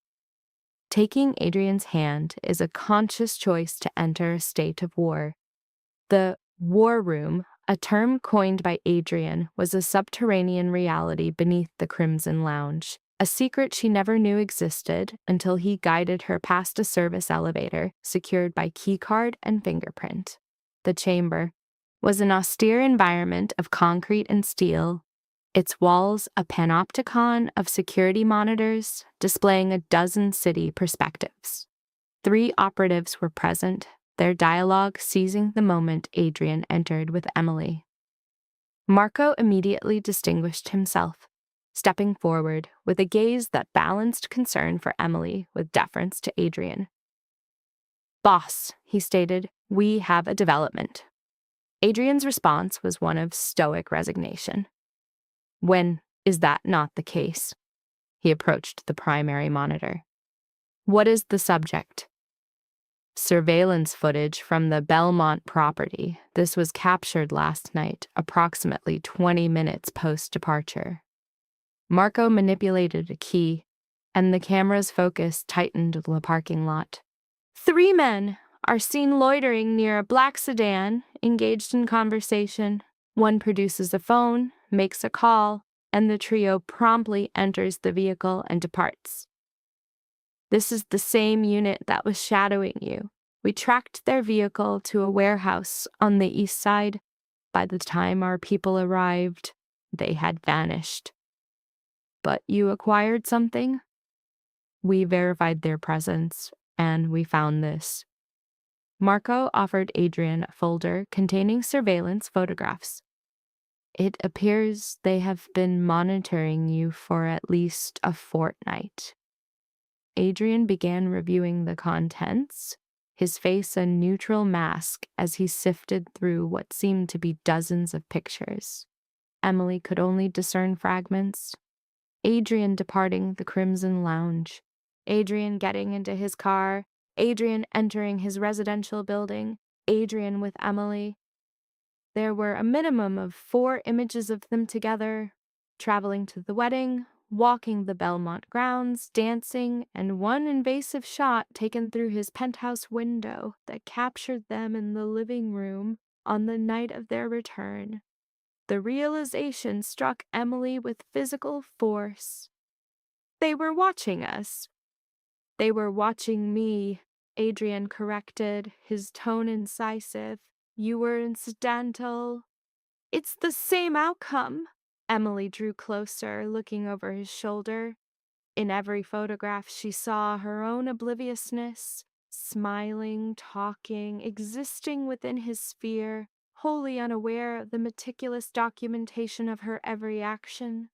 "What was the duration of this surveillance?" "Long enough to map the entirety of your life, residence, workplace, your associates." Marco's voice was apologetic yet direct. "My apologies, Miss Carter. We were unaware they had expanded their focus until we acquired these." "Who are they?" Emily insisted. "Who is directing this operation?" A shared glance passed between the 3 men. Adrian closed the folder and addressed her directly. "His name is Vincent Calabresi. He controls the East Side. Gambling, extortion rackets, and certain import activities of a questionable nature. We maintained a truce for years. He controlled his territory, and I controlled mine. It was mutually profitable." Adrian's jaw set. 6 months ago, that agreement disintegrated. One of his units encroached on my territory, began pressuring businesses under my protection. I communicated this was unacceptable. He communicated his indifference. The situation escalated. To what degree? Individuals were harmed, property was damaged, lines that ought to have been sacrosanct were crossed. Adrian met her gaze. "I will not mislead you, Emily, and claim to be a blameless party in this. I have struck Calabresi's operation significantly, but his actions are far more egregious. Now he believes the path to victory is to make this personal. Targeting me at a wedding, a venue I considered secure, filled with civilians and political figures." Adrian's voice became devoid of all warmth. This was a violation of established protocol. There was a code, unwritten rules you did not break, and this individual had shattered all of them. The words impacted Emily deeply as she struggled to reconcile her image of the man before her with one who spoke of turf wars and rules codified in blood. "What is your subsequent move?" she asked in a low voice. "To conclude it." Adrian's gaze snapped to Marco. "Do we have a confirmed location for Calabrasi?" He has remained elusive, utilizing a network of safe houses departing by morning. But we are confident about tomorrow night. Marco displayed a new image on the screen, a lone warehouse in a derelict industrial park. A major shipment is arriving. High-value assets he will want to inspect personally. Our source places him on site between 8 and midnight. "And this informant is reliable?" "Completely. He is one of Calabrasi's own, a lieutenant who has grown weary of the current leadership." Adrian studied the grainy image, calculating. "How many men will be accompanying him?" "Our estimate is 10, possibly 12, excluding the security present for the delivery. We will be at a numerical disadvantage." "We are always at a numerical disadvantage. That has never been an impediment." A grim smile, that of a predator, touched Adrian's lips. "Ready, everyone. I want full combat attire, non-lethal force where possible, and observation on all egress points. If Calabrasi so much as considers fleeing, I want to know before his hand can touch the door. And Miss Carter." Emily's own voice cut through the tactical briefing before Adrian could continue. "I am participating." 4 sets of eyes turned to her. Adrian's expression transformed from that of a field commander to one of pure disbelief. "That is not an option." "You informed me that I was involved. That does not mean I wait in your tower while you handle my conflicts." "That is precisely what it means." "No, it means I make my own determination of what I'm willing to risk." Emily folded her arms, her gaze locked with his. "You are confronting the man who attempted to abduct you, the unstable individual who has stalked us for 2 weeks. I have a right to be present for the resolution." "You have a right to remain alive, which will be jeopardized if you enter a gunfight with professional mercenaries." "Then teach me how to survive." For a long, silent interval, Adrian simply stared. He then turned to Marco. "Leave us!" Marco and his team departed instantly, the door securing behind them. The silence was oppressive. "Emily." Adrian's voice was tightly controlled. "I understand your desire to be involved. I recognize that you feel entitled to some form of retribution or closure or whatever you hope to gain from this. But this is not the wedding. This is not a social event where the worst outcome is a harsh remark. People will be injured, perhaps killed, and my attention must be on neutralizing the threat, not on ensuring you avoid a stray projectile." "I comprehend that." "Do you? Because from my standpoint, you are approaching this as some sort of adventure, with no concept of its lethality." The word struck her with the force of a blow. The former Emily would have capitulated, apologized, and withdrawn. But 2 weeks in his world had taught her to resist. She was not about to regress. "I am not treating this as an adventure," she said, her voice quiet. "I am treating it as the consequence of my own agency. I chose to seek you out. I chose to be your companion at that wedding. I chose to be here now rather than retreat to safety. And I am choosing to see this to its conclusion, not for some cheap excitement, but because remaining passive while you resolve this is no longer who I am." "This is not your problem to solve." "It became my problem the moment those photographs were taken." the moment Calabrese designated me as a pawn to be used against you. Emily drew nearer, close enough to see the exhaustion etched into his face. You cannot protect me by isolating me, Adrian. You can only protect me by empowering me. So I'm asking you, empower me. Adrian's eyes closed. For an instant, he seemed far older than his 35 years, as if bearing an immense burden. When he looked at her again, his expression was a conflict between surrender and respect. You are not going to yield on this, are you? No. Not even if I were to state that it is the most profoundly reckless choice you could possibly make.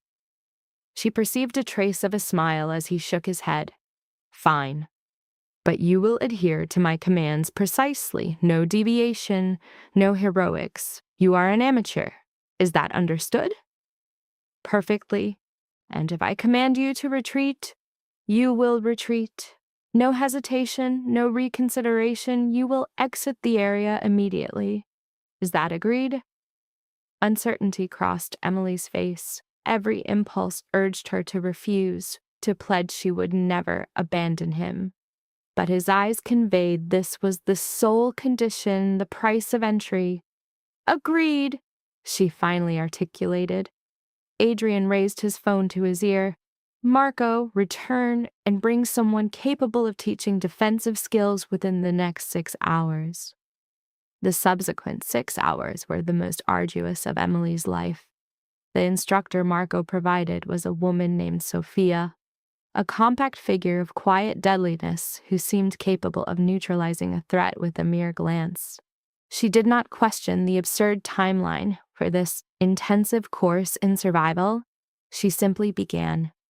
They started with fundamentals, grounding her stance, shifting her center of balance, and leveraging an attacker's own momentum.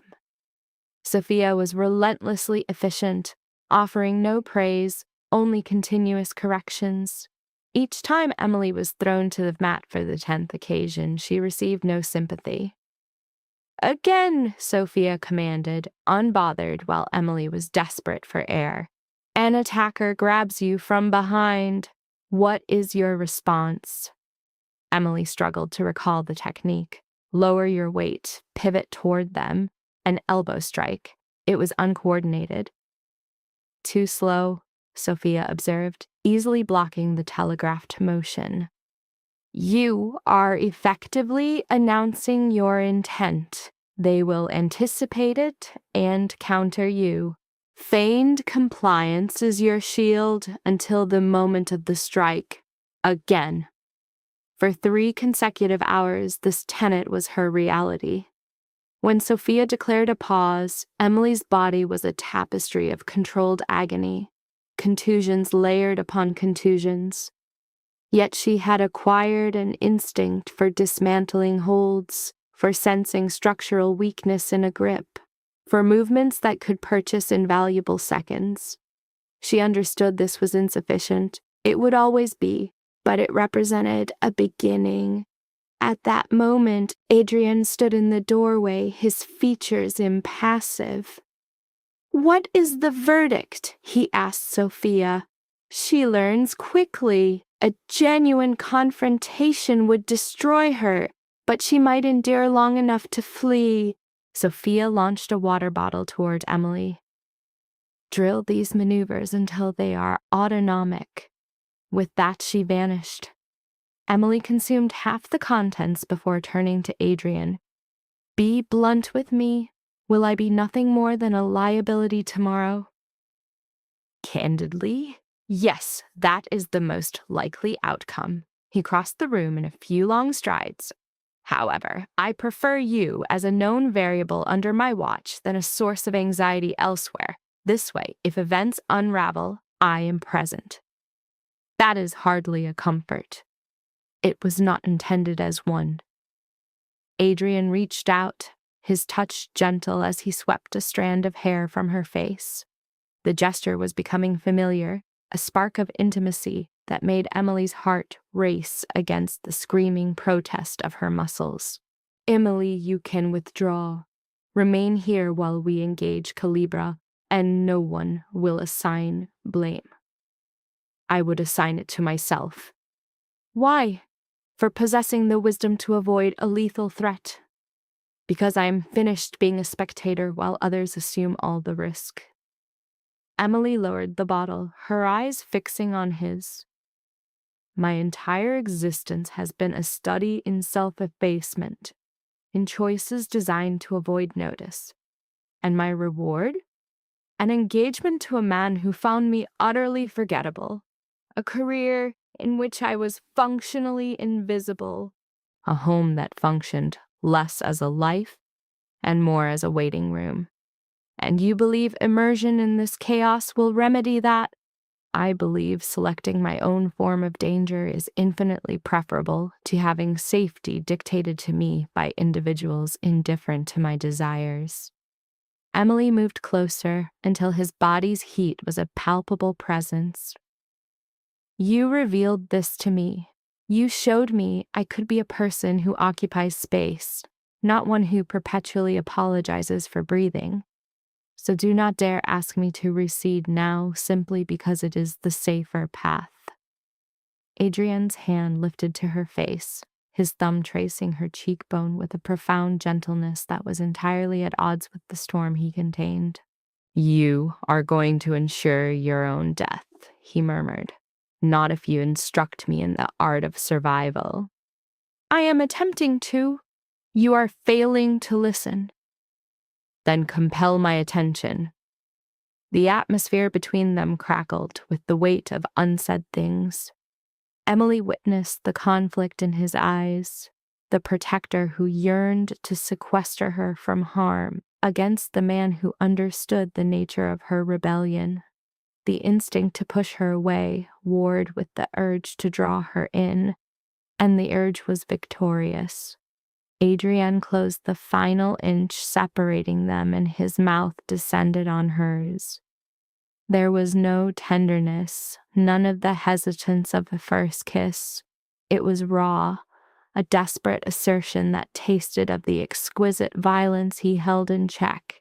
Emily met his kiss with an equal fire, her hands clenching his shirt as a current ignited her entire being, as if she had been starved for this exact contact.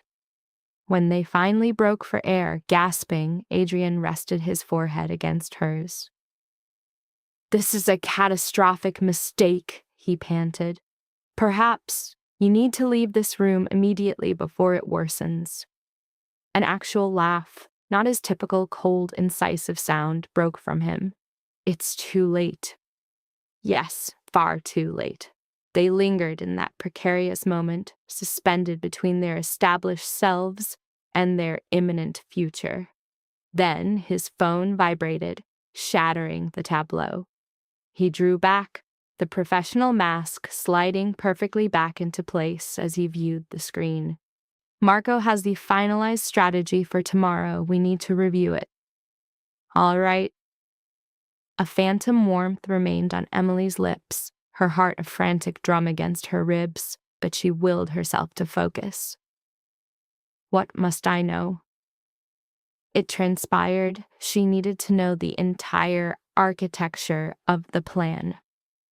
For the subsequent 2 hours, they stood in the command center as Marco detailed the operation with terrifying clarity. The warehouse, located on the east side, was sufficiently isolated to prevent collateral harm, yet offered numerous escape routes. Calabrizzi's cargo was expected at 8. Marco's contact guaranteed he would be present to oversee it. Adrienne's approach was brutally elegant. Surround the location, seal every exit, and force a confrontation on their own terms. In a theoretical world, Calabrizzi would recognize his entrapment and surrender. In the real one, an exchange of fire was almost a foregone conclusion. Emily's role in this was deceptively simple. Remain inside the vehicle with Marco, stay concealed, and do not exit the car without a direct order. This was the compromise on which Adrienne had insisted. She could witness the tempest, but she was forbidden from entering it. Emily consented, having little alternative, but a cold certainty formed in her gut.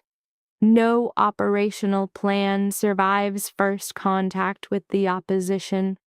The remainder of the night became a tense montage of preparation as Adrian's team arrived in silent waves. Total strangers to Emily, each moving with a chilling proficiency born of long practice. They inspected their equipment, debated contingencies for scenarios Emily preferred not to envision. Throughout, Adrian was the calm nexus of the storm, the master empire builder now constructing a fortress of their shared belief.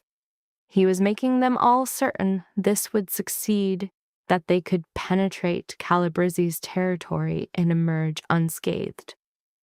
Emily desperately wanted to believe him. As night descended, she was sent to Adrian's penthouse with firm instructions to rest. She made an attempt. In the guest room, which now felt like a gilded prison, she closed her eyes and sought to silence the pandemonium in her mind. It was futile. At midnight, she conceded defeat and found Adrian in his office, immersed in documents, looking as tormented by sleeplessness as she was. "Can't sleep?" he inquired, his eyes remaining on the page. "Tomorrow is all I can think about." "Welcome to the fellowship." He put down the file he was examining and motioned to a chair. "What occupies your mind?" "Everything. And nothing." The kiss still resonating in the space between them. The fact that in less than 12 hours she would be confined to a car while the man she was developing feelings for walked toward gunfire. The countless ways this could culminate in tragedy. "What if Calabrizzi doesn't capitulate?" Emily whispered. "Then we will compel him to.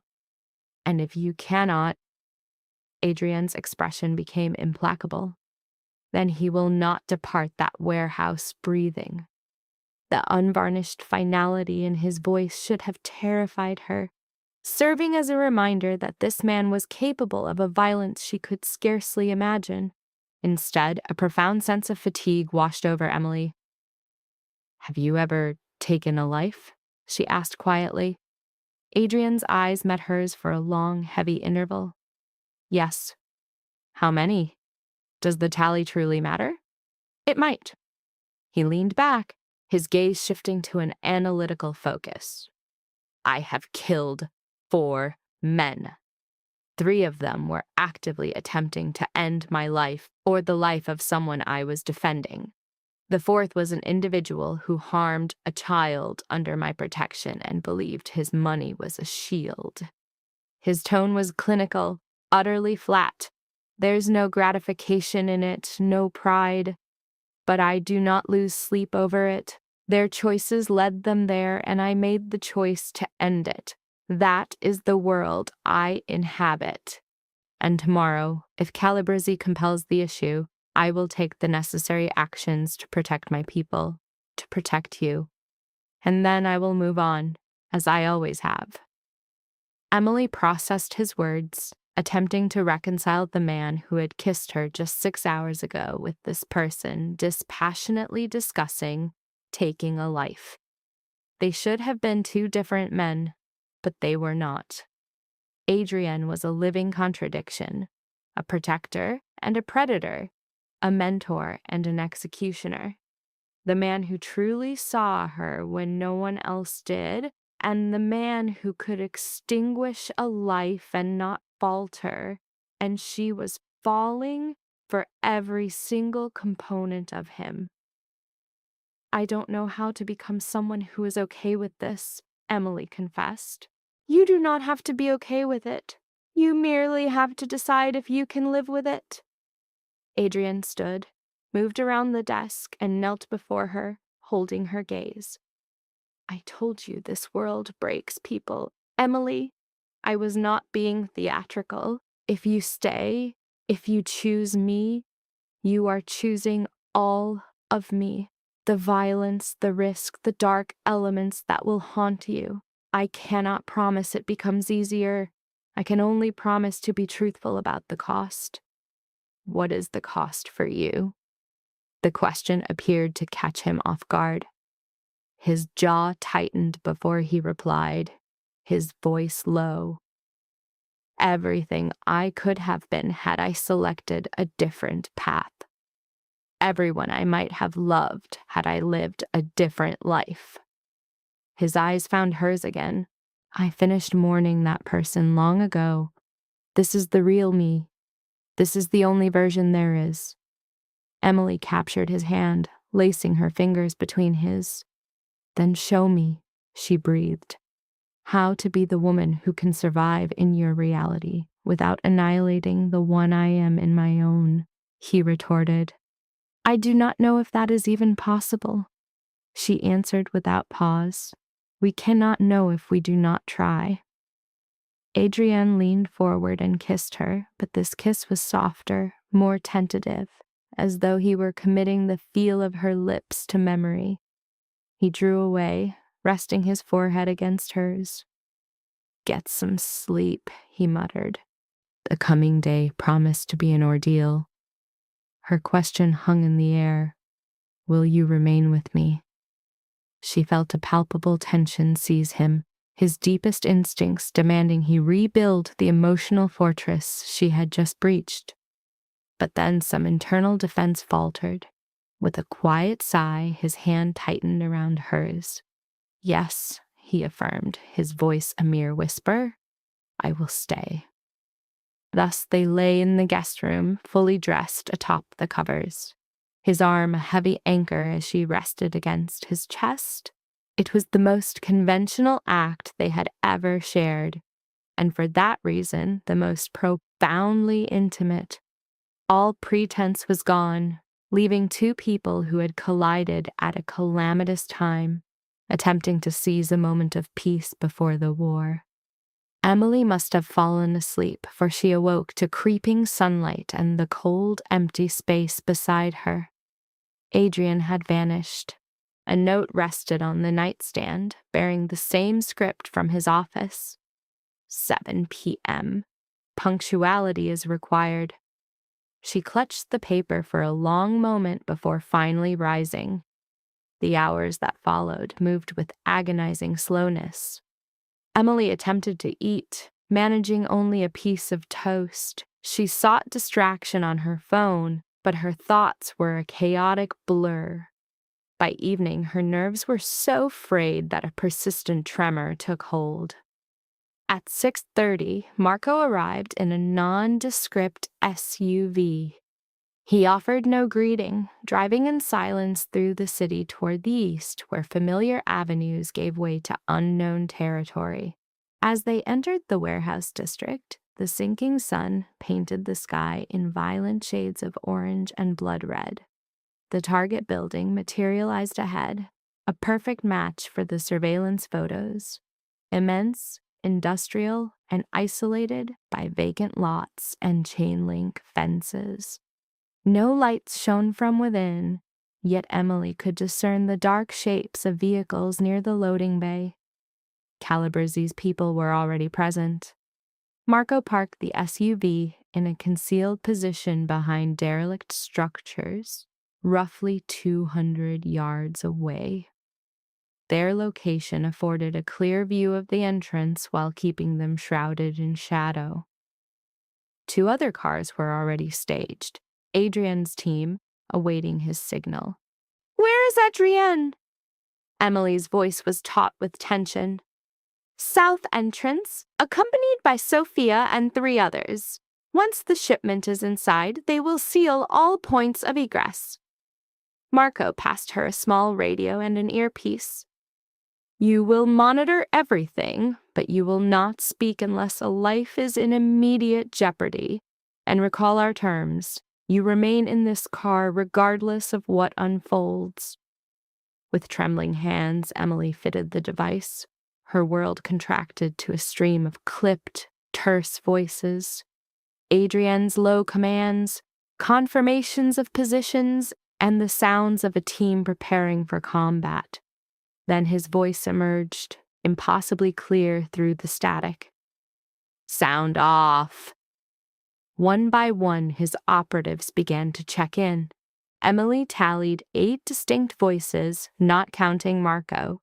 A force of 9 against Calabrizzi's 10 or 12 men, excluding any security already inside.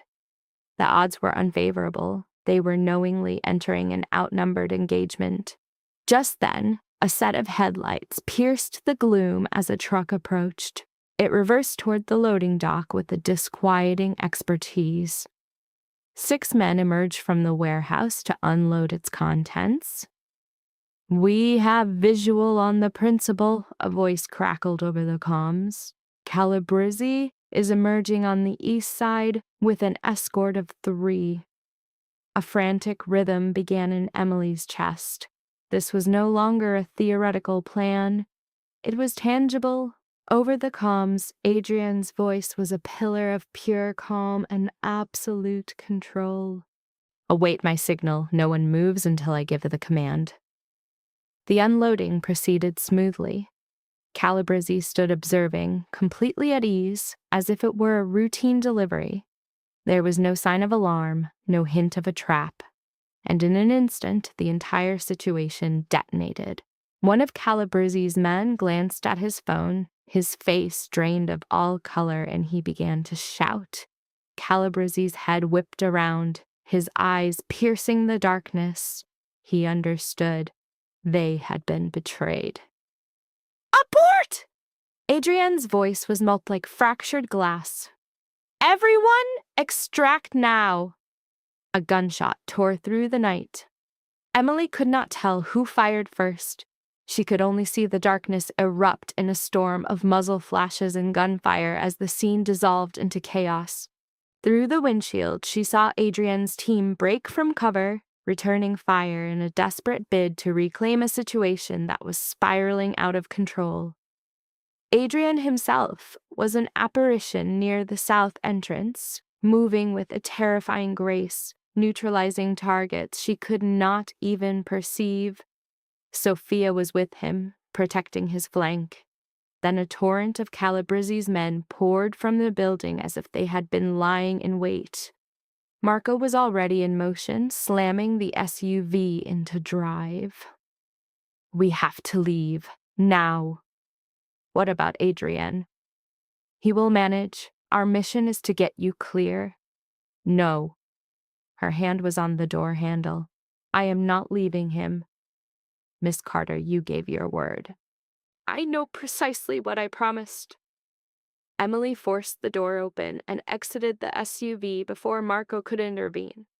She heard him curse, yelling for her to return, but she was already sprinting toward the warehouse, toward the gun battle, toward Adrienne. The act was pure insanity. A suicide run. She was violating every single protocol he had established. But she could not simply drive away. She could not remain in the safety of a car while he fought for his life. She could not choose to save herself at the expense of the one person who had come to mean everything. She covered barely 30 yards before she was seized from behind. Emily's training engaged before her mind could process the attack. She dropped her center of gravity as Sophia had instructed, twisting against the assailant's grip and striking backward with a powerful elbow. She felt the impact, heard a choked sound, and was suddenly free. She spun around, poised for another attack, only to freeze completely. She faced one of Calabrizzi's enforcers, a young man in his mid-20s holding a pistol that was now aimed directly at her heart. "Don't move!" he gasped, still reeling from her blow. In that moment, every lesson from Sophia vanished. All that remained was the cold, unyielding reality of the weapon. Her hands went up in surrender as her mind screamed a single terrible thought. This is it. This is how it ends. 30 seconds after making the most foolish decision of my life. Then Adrian's voice sliced through the mayhem. "Let her go!" He appeared from the shadows, moving with the same lethal velocity she remembered from the wedding. His weapon was fixed on her captor, his entire form a coiled spring of violence. But his face was different. It lacked the cold calculation of an assassin. What she saw in his eyes was pure, unadulterated terror. "Back away, Moretti," the young man threatened, his own voice unsteady. "I'll shoot her. I swear I will." "You will not." Adriana's voice was unnervingly calm, because in the second you do, your existence ceases, and unlike her, your loss will go unlamented. "You don't know that. I know you, Danny Russo. You joined Calabrese 8 months ago. I know your mother lives in Queens, and your sister recently enrolled at NYU. Adrienne took one slow, deliberate step forward. "I know that if you pull that trigger, their lives will be forfeit. Do you understand what I'm conveying?" Danny's aim faltered. Emily could see the horror dawn on his face, the understanding that he had not seized a random woman. He had captured Adrienne Moretti's entire world. "Let her walk to me," Adrienne commanded, his voice low and dangerous. "Do that, and your part in this night is finished. You will get in your car, drive to your mother's home, and tell her you are done. You will find a new profession, one that doesn't end with you bleeding out on asphalt for making a poor decision. Oh, Calabrese will kill me if she goes." "Calabrese is about to become consumed with his own self-preservation, but I will not forget. I will remember that you had an opportunity to be intelligent and you took it. That has value to me." The stalemate lasted perhaps 10 seconds. To Emily, it was an entire lifetime. She heard the battle raging around them, saw Adrian's finger on the trigger, and felt her own heart pound against her ribs. Then Danny lowered his weapon. "Go," he whispered. She needed no further encouragement. She crossed the gap in 3 unsteady steps, and Adrian immediately pulled her behind him, his weapon still tracking Danny until the young man vanished back into the firefight.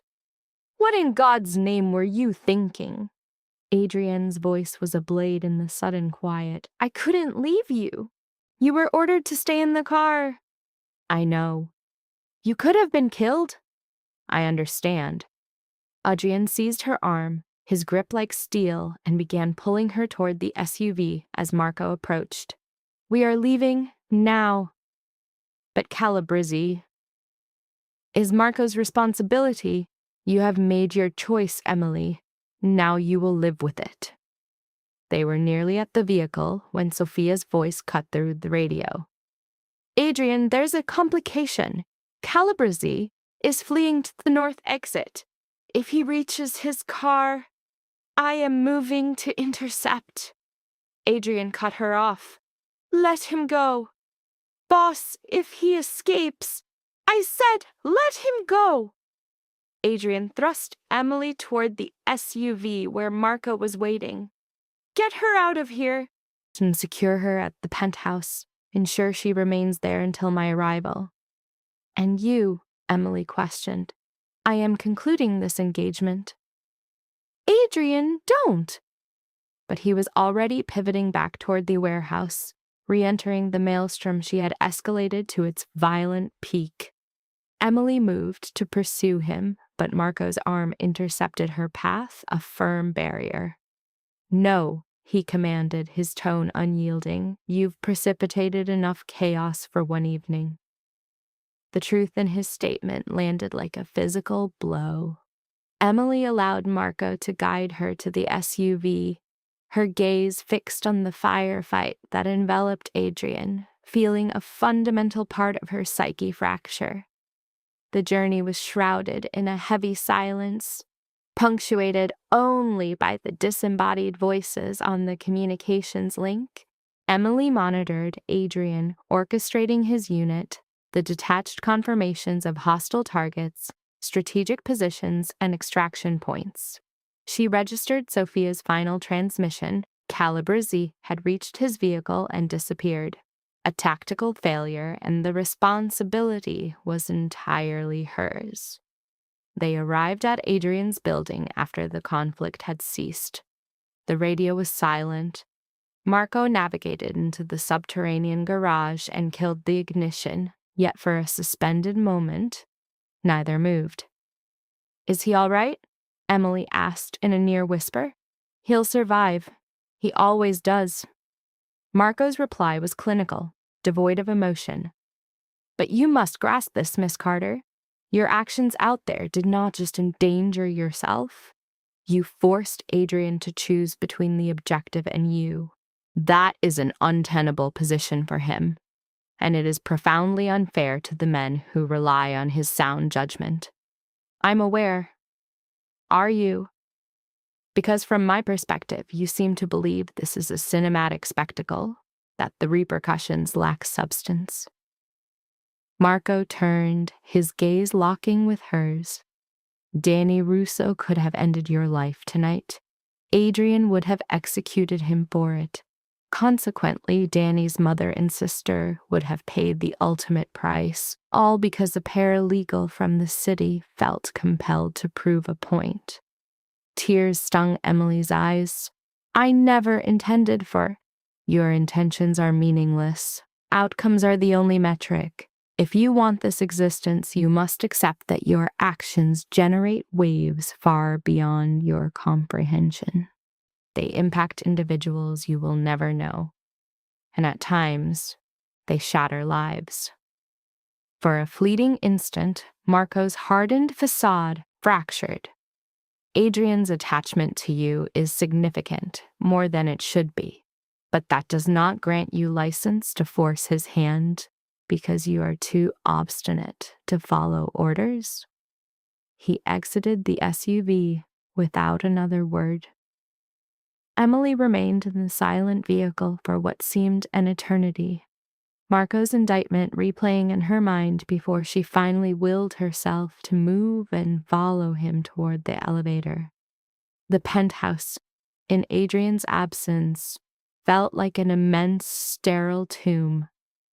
Emily proceeded to her room, shed her clothes, and stood under a torrent of scalding water until her skin was inflamed. Yet no amount of heat could erase the mental imprint of Danny's weapon, the stark terror in Adrian's expression upon his arrival, or the impossible dilemma she had presented him. Wrapped in a towel, she sat on the bed's edge as the front door audibly unlatched. Emily quickly donned jeans and a simple t-shirt and entered the living area. Adrian stood there, appearing as though he'd weathered a decade in just the past 3 hours. His shirt was torn. A streak of blood marked his sleeve, its origin unknown to her. His hands betrayed a nearly imperceptible tremor as he poured a measure of liquor. "Are you injured?" Emily inquired from the threshold. "No, the blood is not my own." He consumed the drink in a single motion and poured a second. His unit was accounted for. 3 sustained injuries, but were expected to recover. Calabrese had vanished, but his cargo was incinerated, his enterprise crippled. This victory would purchase them 6 months of fragile peace. "I'm sorry," she murmured. "Are you?" Adrian faced her, his eyes carrying a dangerous light. "Sorry for your insubordination or sorry for the consequences?" "Both. Neither. I am uncertain." She advanced into the room, a palpable chasm widening between them. "I am sorry for complicating things, for forcing your choice. I am sorry I disregarded you, but I would do it again." This was not a supposition. A falsehood lingered on Emily's tongue, a hollow promise of caution she could not keep. But Adrian demanded truth, and that is what she would provide. Likely, she conceded. "If I believed you were in genuine peril and my intervention could matter, yes, I would probably repeat my actions." A harsh, bitter laugh escaped him. "You don't know the first thing about intervening, Emily. You possess 6 hours of self-defense instruction and a proclivity for martyrdom that is not a formula for surviving a gunfight. It is merely a path to getting yourself killed and leaving me to bear that failure. I do not require your protection. Yes, you do. That is the foundational principle of our arrangement. It is the reason you are here, because an attempt was made on my life and you became collateral. The sole method of ensuring your survival is to maintain your proximity. He slammed the glass down with enough force to shatter it. But I cannot guarantee your safety if you defy direct orders. I cannot serve as your shield if you insist on running toward the fire to validate yourself. I am not attempting to validate anything. Then what was tonight's purpose? Because it appeared you were trying to demonstrate you are resilient enough for my world, strong enough to endure the pressure, that you are not the meek, forgettable woman Nathaniel Ashford discarded.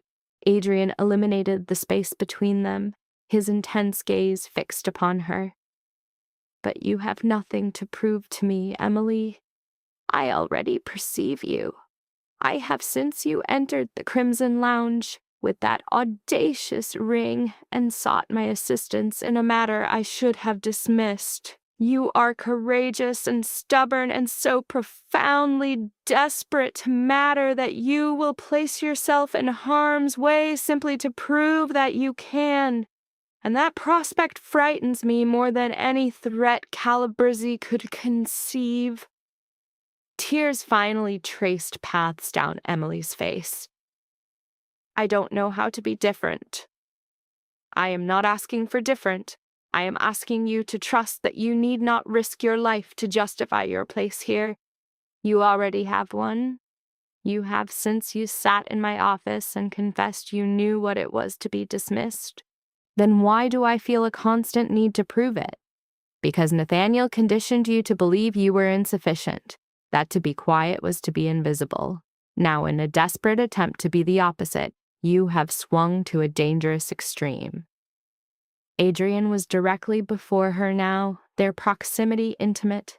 You do not need to be reckless to be remarkable, Emily. You only need to be yourself. And what if I am not adequate for this world? Then we will navigate that together. He enveloped her in an embrace, holding her so tightly she could feel the powerful rhythm of his heart. But you are not permitted to destroy yourself while chasing a romanticized version of this existence. You do not get to hurl yourself into danger because you imagine it's what I desire. What I require is you, breathing. All else is secondary. Emily pressed her face into his chest as tears flowed without restraint, for the terror she had endured, for the catastrophic potential of the night, for the knowledge that loving Adrian meant a constant negotiation between her own identity and the person his world demanded she become. I despise that I made everything worse, she managed to say. You did. But you also extricated yourself when Danny seized you. That elbow strike would have earned Sophia's respect. She felt his lips against her hair. And you had faith that I would get you out. That also has value. Despite the fact I shouldn't have been there. They remained in that embrace for a long while, isolated in the center of Adrian's immaculate living room. He eventually created just enough distance to meet her eyes. These are the new terms of engagement, he stated. You can inhabit this world. You can stand beside me when conflict arises, but you must trust my command to stand down. You must accept that my protecting you is not synonymous with viewing you as weak. Can you do that? Emily gave it serious consideration. She weighed what it meant to exist in Adrian's sphere without losing her essence. to find the equilibrium between strength and prudence. "I can try," she said at last. "And that is all I ask." Adrian's kiss was slow and profound, as if committing her to memory. As they separated, he rested his forehead against hers in their familiar gesture. "What is the next step?" Emily asked. "Regarding Calabrese, now he understands my willingness to escalate to open war, that I will dismantle his organization systematically until he capitulates or flees. He will likely initiate contact within days to negotiate." Adrian's tone was entirely pragmatic. "He will demand assurances I will not pursue him further. I will demand assurances that you are off limits. We will reach an accord, and a semblance of normalcy will return, from before he chose to transgress a line that must never be crossed." And that is the structure of the conflict. This is their methodology. You engage in violence until one party submits, or both recognize the cost of victory is too high. A truce is then declared until the next actor's ambition disrupts the peace. Emily contemplated this existence, a perpetual cycle of violent confrontation and tense negotiation, founded upon a temporary peace she recognized as a ticking clock. It should have provoked a desire for escape. Instead, she felt an overwhelming exhaustion. "I don't know if I am constituted for this," she confessed. "I understand. And if you choose to leave, I will not impede you. I will ensure your safety. I will inform Calabrese that you are no longer a component of this conflict. I can restore your former life, free from any oversight." Adrian's tone was unexpectedly gentle. "But my genuine hope is that you'll stay." "Why?" "Because you are a testament to a life beyond mere survival. You perceive what lies beneath the violence. In just 2 weeks, you've become an indispensable part of my world." He drew back to meet her gaze directly. "I love you, Emily. And while the timing is chaotic, you asked for honesty, and this is its purest form." Emily's breath caught. A part of her intuited this, but his vocal admission fundamentally altered the landscape of their reality. "I love you as well," she countered, "which is the source of this conflict." Loving you requires embracing this entire reality. The danger, the ambiguous morality, the knowledge that men like Danny Russo are a consequence of your decisions. I'm uncertain I can bear that moral weight. You would not carry it by yourself, but the burden remains mine to carry. It is the price of admission to your world. I must share the weight of your life, including the parts I wish to ignore." Adrian fell into a profound silence for a moment before proposing a paradigm shift. "What if we altered the rules of engagement?" "What are you suggesting?" "What if I recede from the forefront, delegate the daily conflicts to trusted lieutenants, and remove myself from the line of fire? A complete exit is impossible. I have too many obligations, too many people who depend on me. But I could construct a barrier, shield you from its harshest elements." Emily could only stare at him. "You would attempt that?" "I would. For you, it is an attempt I am willing to make." He cupped her face with his hands. "I cannot promise a total transformation. I cannot promise an end to nights like this one, but I can promise to build a life where they become the exception, not the standard. Where you are not forced to choose between your love for me and your own identity. And if the strategy fails, if you cannot step away, then we will navigate that outcome together, as we have everything else." Adrian's smile was fractured, possessing an uncertainty she had never witnessed. "I have no blueprint for this, Emily. I am improvising, just as you are. But I am certain I want to try, if you are willing to meet me at the midpoint." Emily's thoughts recoiled to the woman she had been 3 weeks prior, insignificant, unseen, believing she was fated to be a ghost. She considered the woman she was now, more resilient, more courageous, still exploring her boundaries but unafraid to test them. And she envisioned the woman she could become by staying, by choosing this life, by forging a future with a man who saw her value when she felt invisible and taught her how to become a presence.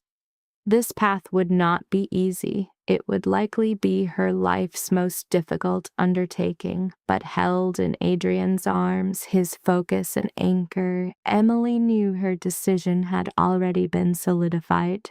Her choice was cemented the moment she ran toward that warehouse instead of fleeing from it. "All right," she murmured. "Let's make the attempt." The wave of profound relief that washed over Adrian's features nearly undid her. He kissed her again.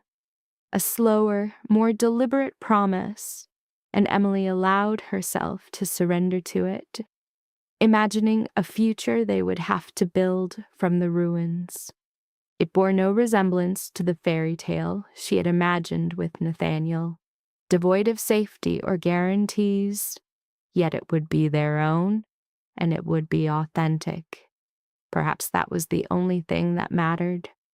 The subsequent 3 months served as a lesson that anything of value has its price. As Adrian predicted, Calabrese made contact 4 days after their confrontation. The armistice required 2 weeks of grueling negotiations involving more attorneys than a hostile corporate merger, but a pact was finally reached. Calabrese retained his domain, Adrian secured his, and Emily was officially removed from the board as a strategic asset. The agreement was formalized, witnessed, and secured by the principle of mutually assured destruction, a promise both factions currently found credible. Adrian honored his commitment to pull back.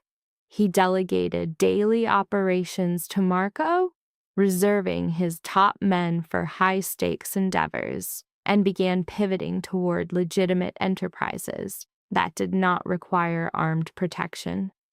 It was far from a total absolution. On some nights, he still returned home, coiled with a silent fury. There were still hushed phone calls in Italian she understood were not for her to question, yet it signified progress.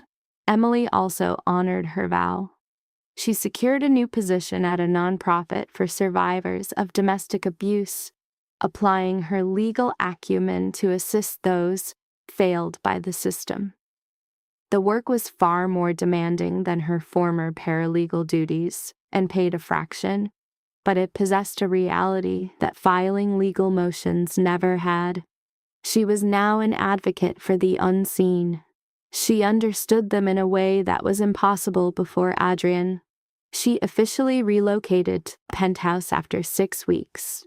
Claudia greeted this development with her typical icy professionalism, though Emily once observed a fleeting smile after she successfully navigated a dinner with Adrian's inner circle without a panic attack.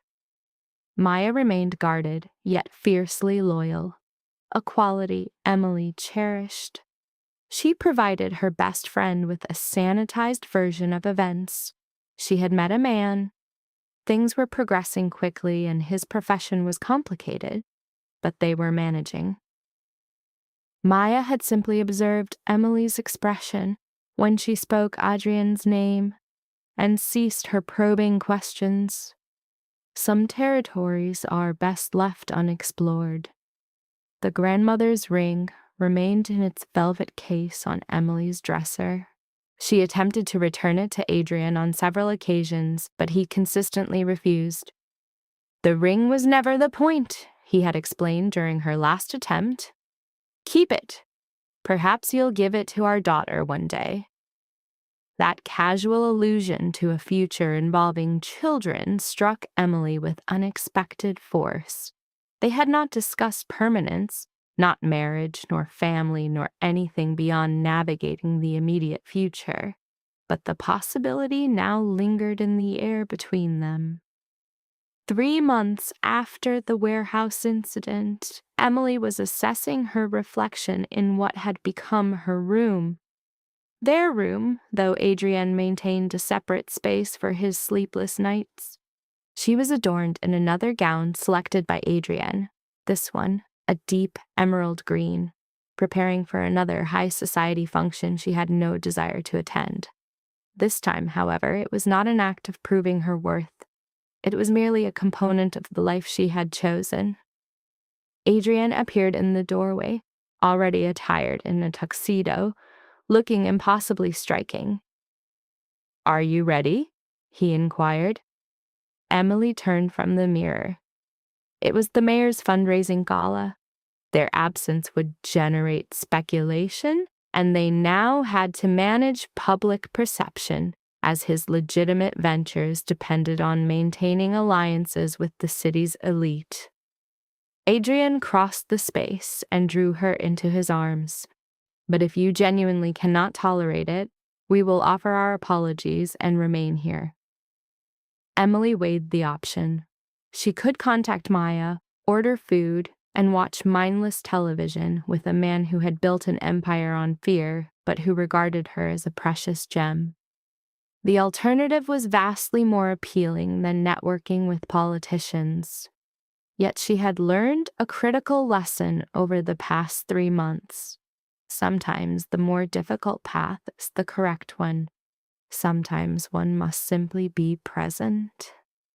"No, we should attend," she conceded, "but you will compensate me with obscenely expensive wine for my troubles."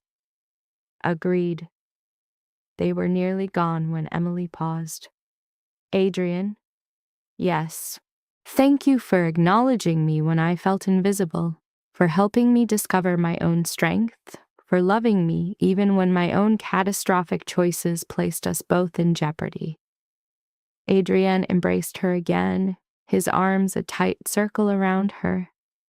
"And thank you for having the audacity to enter my office with that ring, for being resolute enough to stay when I sought to drive you away, for loving me despite your full knowledge of what I have done." Emily rose on her toes, turned within his embrace, and kissed him. When they parted, she remarked, "We are a beautiful disaster, are we not?" "Utterly," he concurred, "but the disaster is ours. I can accept that." "Good, because I am not going anywhere." They departed the penthouse as a unified front. Adrienne's hand a steady presence on the small of Emily's back, en route to another performance. This time, however, Emily was not playing a role. She was precisely the person she was meant to be, resilient, defiant, and still learning to navigate a world that had nearly shattered her. She had overcome Nathaniel's betrayal. She had endured her own lowest point. She had weathered Adrian Moretti's world and discovered that the cost of love could be violence, fear, and choices that steal one's sleep. But she also learned she was far more capable than she had ever dared to believe. Here, our subject Emily confronts the central thesis of her new existence, that true love necessitates an acceptance of the complete individual, including their most fractured elements. But first, she must endure the performative ritual of a charity fundraiser. Here, politicians voice commitments they will never honor, wealthy benefactors secure tax advantages, and every guest projects a facade of altruism. Emily perseveres for 2 hours before requiring a strategic retreat. After disengaging from a city councilman with boundary issues, she seeks refuge on a terrace. She is not, however, alone. Emily Carter. She turns to face Nathaniel, her former fiancé, appearing polished, handsome, and utterly vacant. "Nathaniel," she responds, her voice devoid of affect. "How is matrimony?" His reply is dismissive. "Good. Fine, you know." He then invades her personal space, his concern palpably artificial. I learned you are involved with Adrian Moretti. Is this a serious matter? It is, Emily confirms. He attempts a cautionary tone, stating, the man's reputation precedes him. And with that, Emily dismantles his premise. I am aware of his reputation. I know precisely who he is. And he is my choice, much in the same way your wife chose you. I suppose we all select a partner whose burdens we are willing to carry.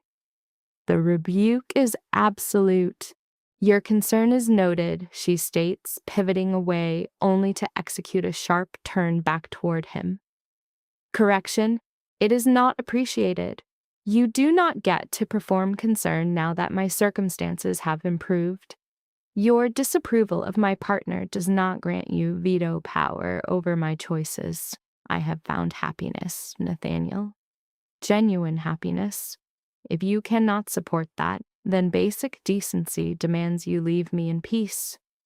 She offers no pause for his reply. Instead, she returns inside, locates Adrian, and threads her fingers through his. His gaze questions her. Time to leave? He asks quietly. Long past time. Within 10 minutes, they offer their farewells and depart. The drive to the penthouse is a quiet communion, Emily's hand resting on Adrian's thigh as he navigates the city. This is her domain now, her existence. Nathaniel was present, she remarks as they enter the garage. I am aware. I saw him observing you.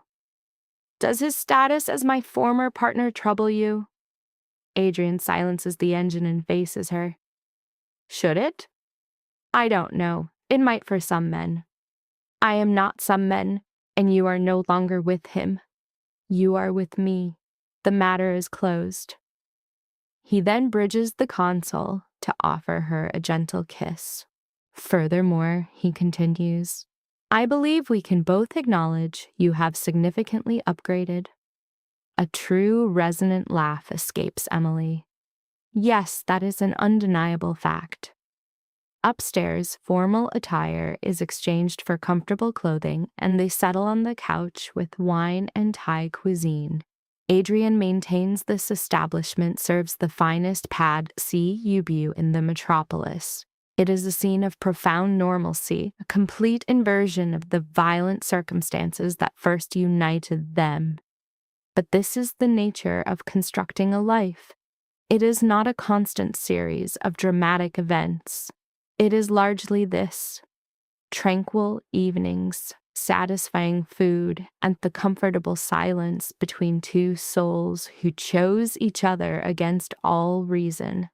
I have been contemplating, Adrian begins between mouthfuls of noodles, our trajectory in the long term. He sets his container aside, his focus entirely on her. I intend for you to be my wife. Emily's perception of reality momentarily halts. What? Not immediately, not in the next month nor the next year, but when the time is right. I want to marry you, to construct a life that is exclusively ours, to have children if that is your desire, to build something not predicated on fear or violence or the darkness that defined my existence before you. I understand, Emily, this is a heavy proposition, but it is imperative you know.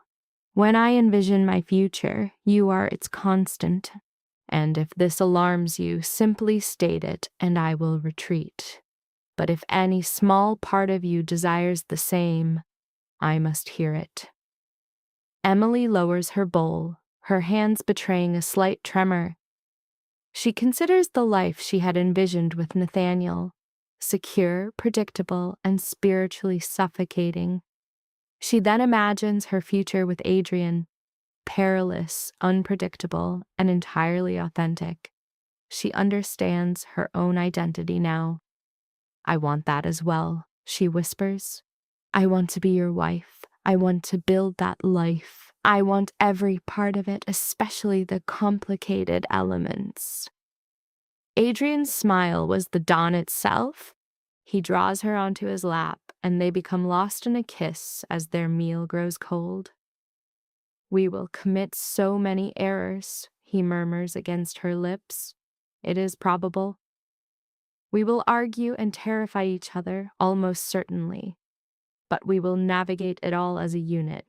"Yes," Emily confirms, her fingers weaving through his hair. "Together."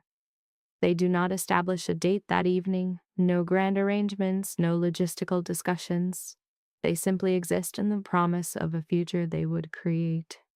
6 months later, Adrian proposes formally, not with an inherited ring, but with something entirely new. It was an object that symbolized what they were creating, not what they had endured. Emily accepted.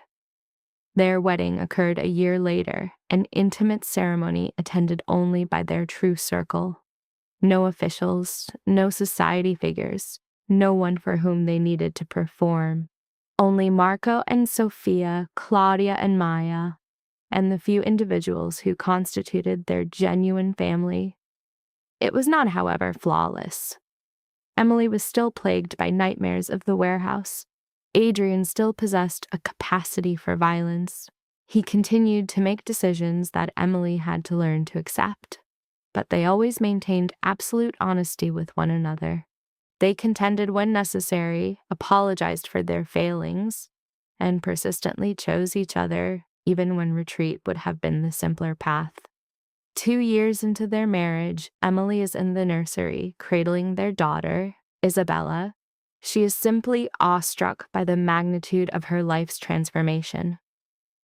Adrian appears at the doorway, visibly exhausted but profoundly content. "Is she sleeping?" he whispers. "At last. I suspect she has your defiant spirit. We are in serious trouble."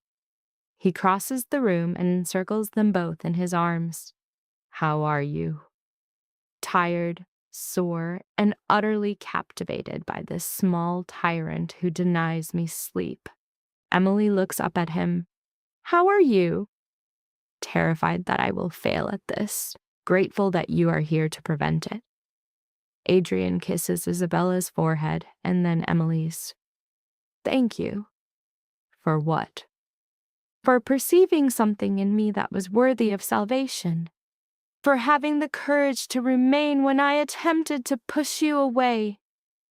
For building all of this with me." His voice wavers. "For making me believe I could transcend what I was." Delicately, with a slumbering infant in her arms, Emily kisses him. "We saved each other. That is our way." They remain there in the nursery, illuminated by a single soft lamp, and Emily's mind returns to the ring she nearly exchanged for her dignity, to the man who looked beyond her desperation and recognized her resilience, to the entire sequence of improbable choices that culminated in this moment, in a life she could never have foreseen.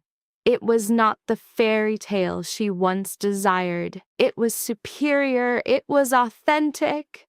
And 3 weeks later, Emily discovers that velvet box on Isabella's dresser with a note from Adrian. For when she is old enough to comprehend the meaning of choosing one's own destiny, and she begins to weep, knowing every single hardship was justified, because they had constructed something that could not be broken.